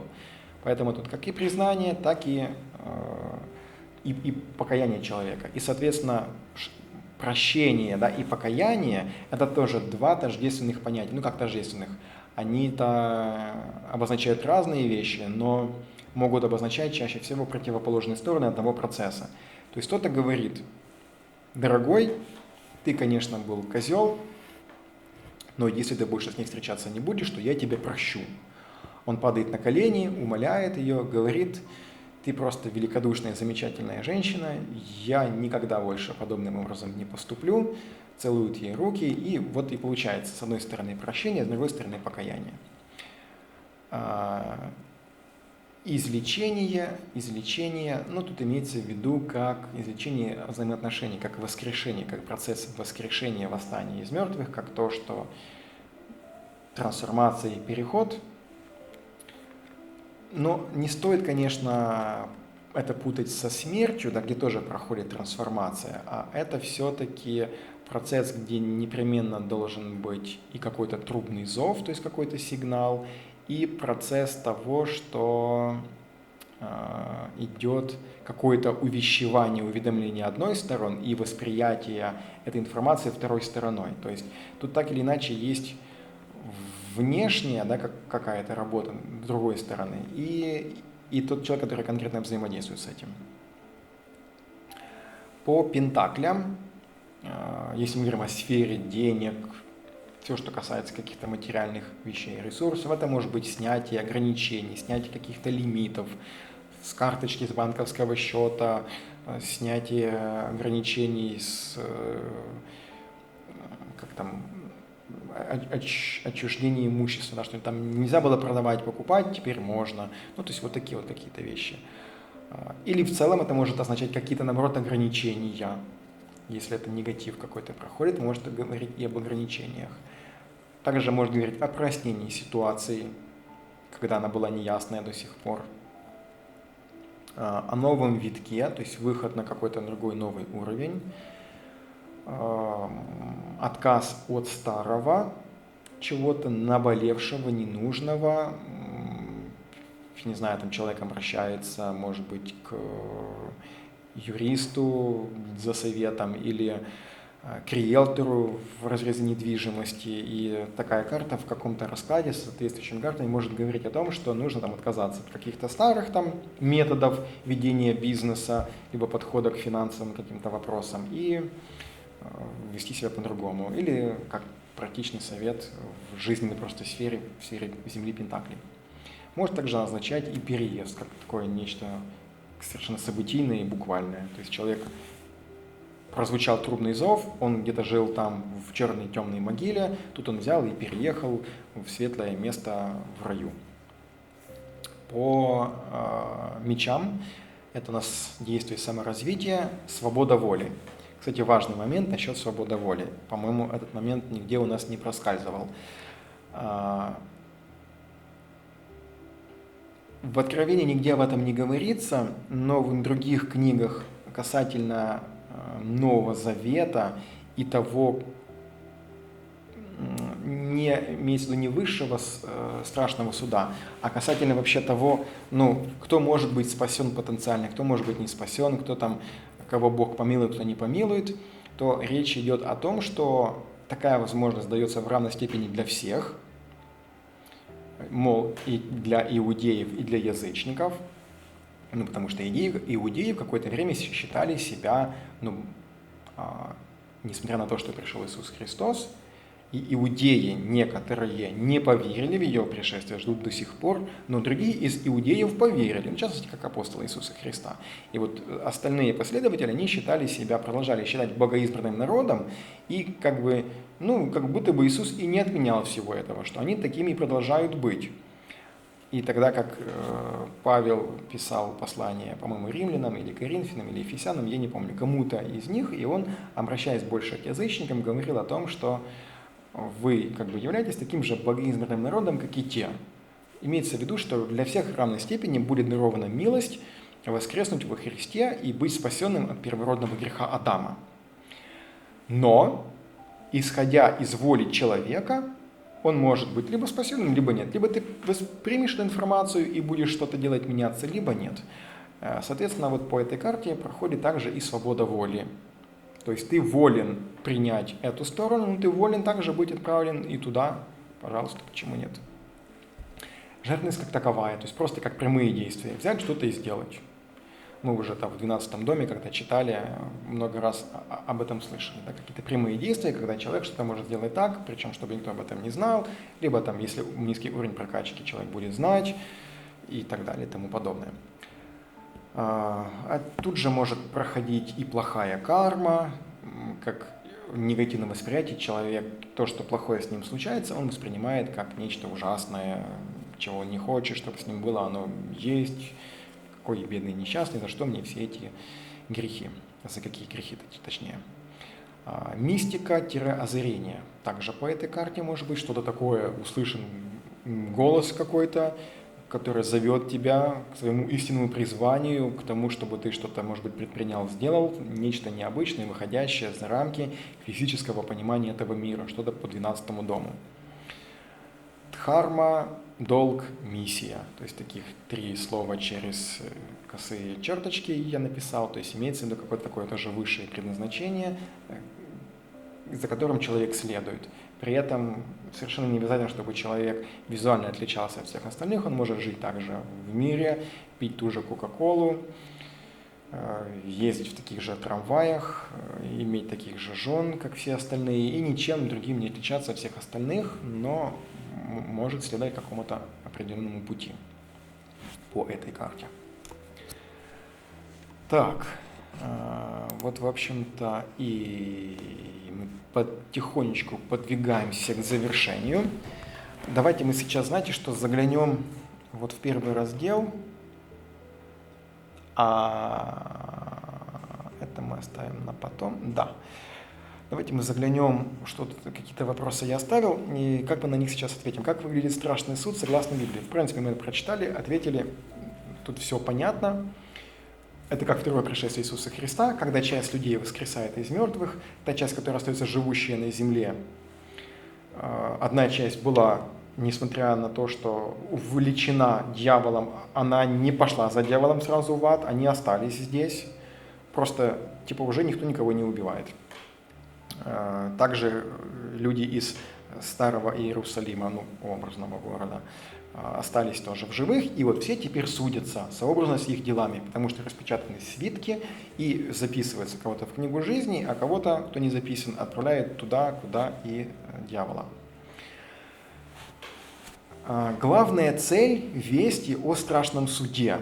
Вот это момент, который я хотел бы обсудить отдельно, но давайте сперва мы ответим, кто такие у нас хтони, вообще такое хтони, чувство страха.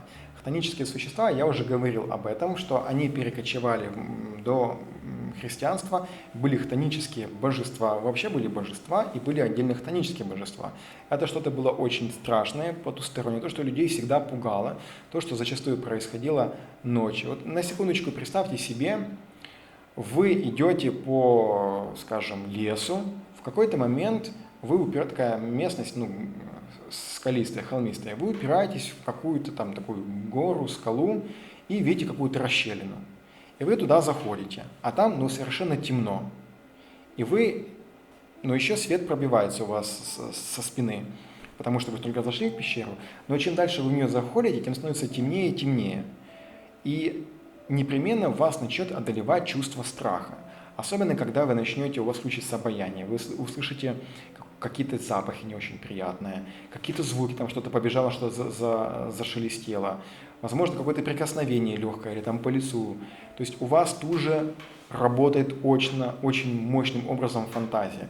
Вы себе начинаете в голове вспоминать все фильмы, от фильма «Звонок» до пункта назначения, вспоминать все самые ужасные события в детстве. Вот все тут же вылазит наружу, потому что это для нас природно и естественно чувство страха, необоснованное на уровне каких-то инстинктов, которое просто просыпается.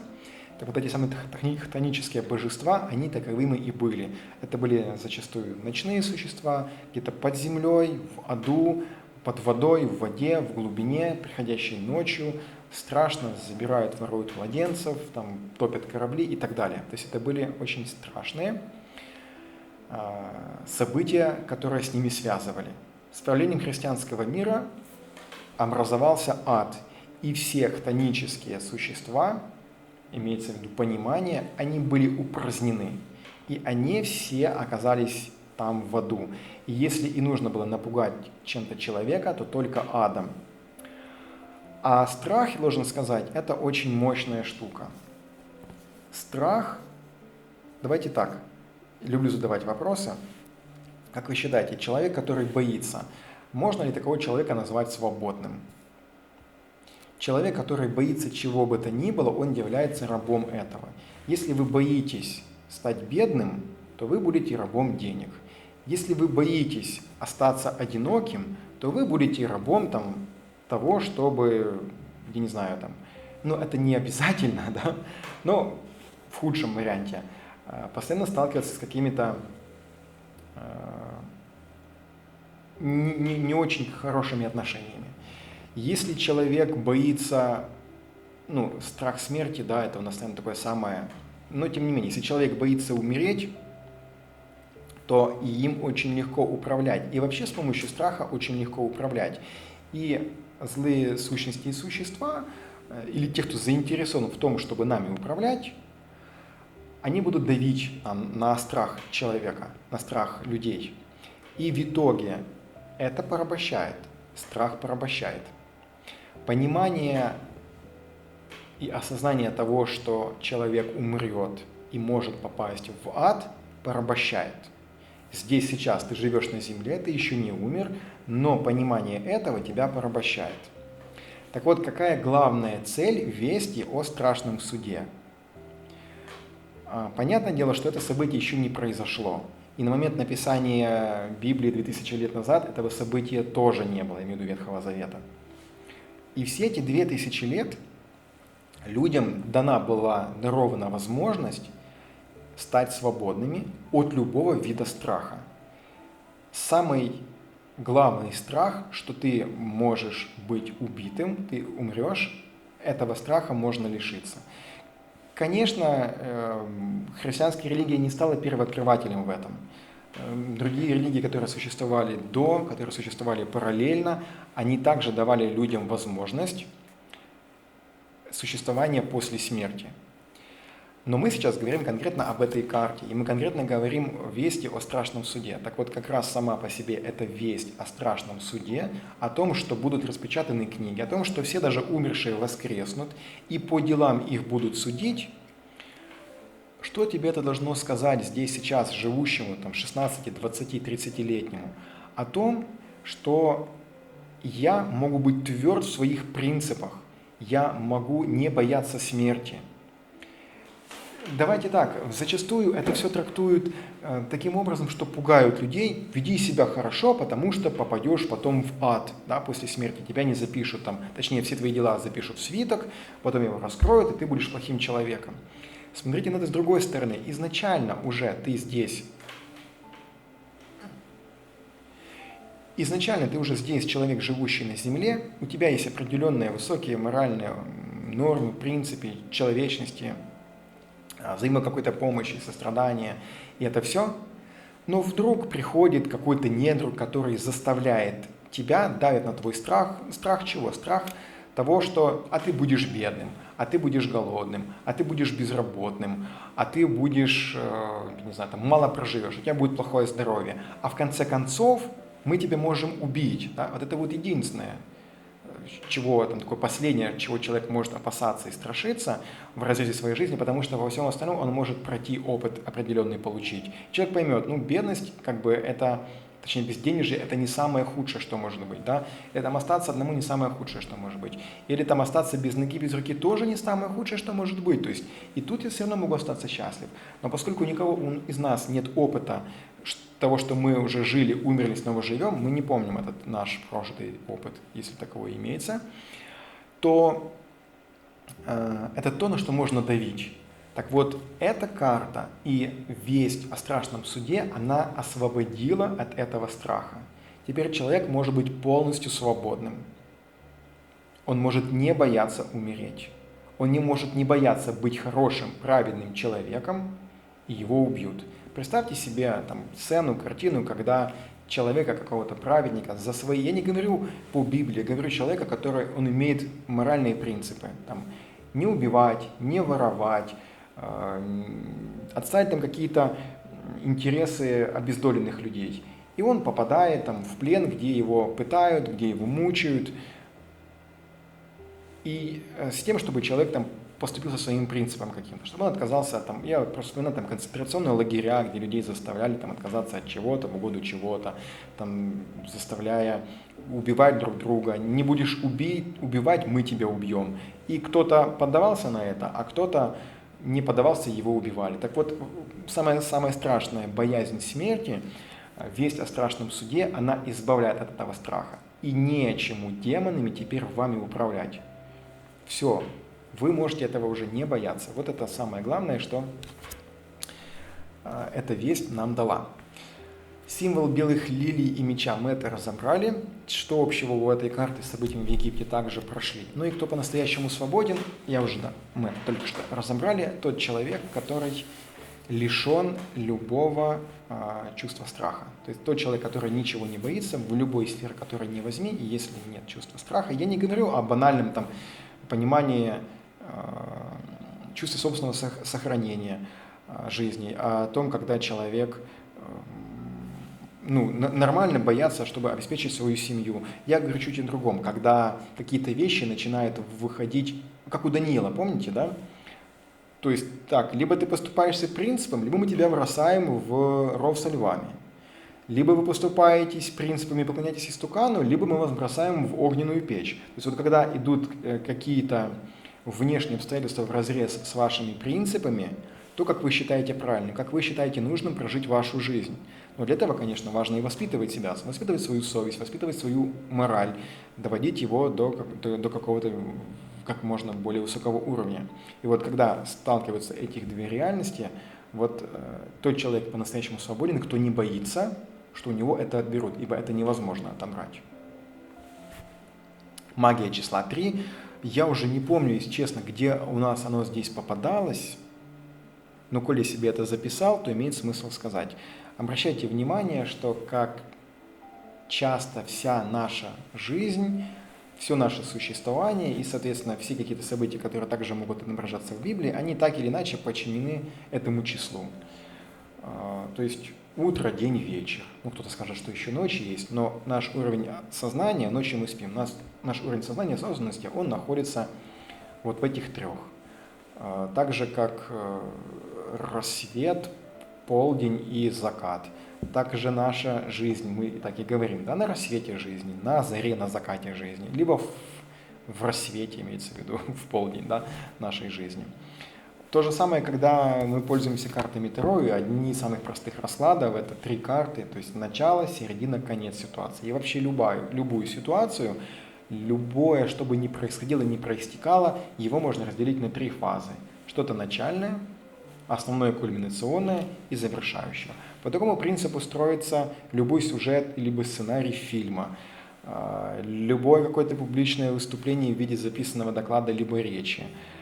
И в целом множество других процессов, они идут, в конце концов, в знаке зодиака, которые к нам пришли от шумеров, они также поделены на 4 по 3, где каждый из них также имеет начало, середину и конец. Если мы говорим о воздушных знаках близнецы, весы и водолей, то это также 3 разные стадии, 3 разных ступени развития. И куда ни ткни, везде будет присутствовать эта тройка. А почему тройка? Я вспомнил по поводу лилии. Да? Вот эта вот тройственность, 1 цветок, 3 лилии, Бог Сын, Бог Отец, Бог Святой Дух. Там же у нас была надежда, вера и милосердие. Ну и много других, когда вот 3, в общем-то, обозначают что-то одно. В завершении в нечто такое уже приятное. Конечно, фильмы были разные, которые можно было бы сюда порекомендовать, посмотреть. Некоторые из них вполне очевидные, и, скорее всего, вы их видели. Ну, потому что я их видел, хотя я не такой уж прям киноман. Я имею в виду «Побег из Шоушенка», я имею в виду «Аватар», та же «Матрица» или любые другие фильмы, когда речь идет о том, что кто-то откуда-то перерождается, воскресает в буквальном либо в переносном смысле. То есть одно тело остается там в той квадратной могиле, а ты в новом теле оказываешься. Либо, повторюсь, физически, либо в переносном смысле. Но здесь несколько другой фильм. Называется он на английском «Awakenings», а на русском «Пробуждение». Играет там еще молодой Роберт Де Ниро. Значит, фильм рассказывает о докторе, который занимается пациентами, которые на протяжении многих лет или десятилетий находятся в подобии кататонического ступора. То есть не разговариваются, не двигаются. Ну, типа как кома какая-то, что ли. И этот самый доктор находит препарат, который позволяет людям вернуться к обратному их существованию. И хотя сам по себе эксперимент под конец фильма не завершается удачей и успехом, потому что действие лекарства оказывается не постоянным, а временным явлением, но доктор на этом не останавливается, он продолжает искать дальше, потому что, коль была одна удачная попытка, то может быть и следующая, и другая более удачная. Но суть здесь в другом. Суть, по большому счету, в том, что буквально кто-то в виде доктора, да, в виде каких-то внешних обстоятельств, высших сил, как хотите, так и называйте, он помогает кому-то другому воскреснуть, то есть покинуть свое старое бренное тело без того, чтобы покинуть это тело.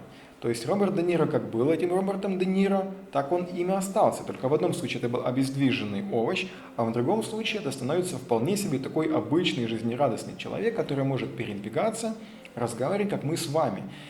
В мгновение ока человек из трупа живого превратился в нормального живого человека. И мне кажется, что этот фильм просто совершенным образом передает то, что в этой карте, либо в этой карте изображено и что подразумевается. Именно воскрешение из мертвых, то есть перерождение, происходит какой-то трубный зов, призыв, и если ты внутри к этому готов, то ты, в общем-то, возрождаешься. Вот так вот. Ну что, почти 3 часа. Честно говоря, я думал, что в 2 часа, даже чуть меньше, получится уложиться. Но, увы, не получилось. Я думаю, что мы эту карту смогли раскрыть и с другой стороны, больше с библейской стороны, хотя и затронули Уэйта, но я решил не лезть прямо в эту мифологию, а больше все-таки пойти по христианской символике. И посмотрели, правда, мы еще несколько другие картины, гравюры. Все. Спасибо большое за то, что меня смотрели и продолжаете смотреть. Желаю вам всем удачи и всем пока.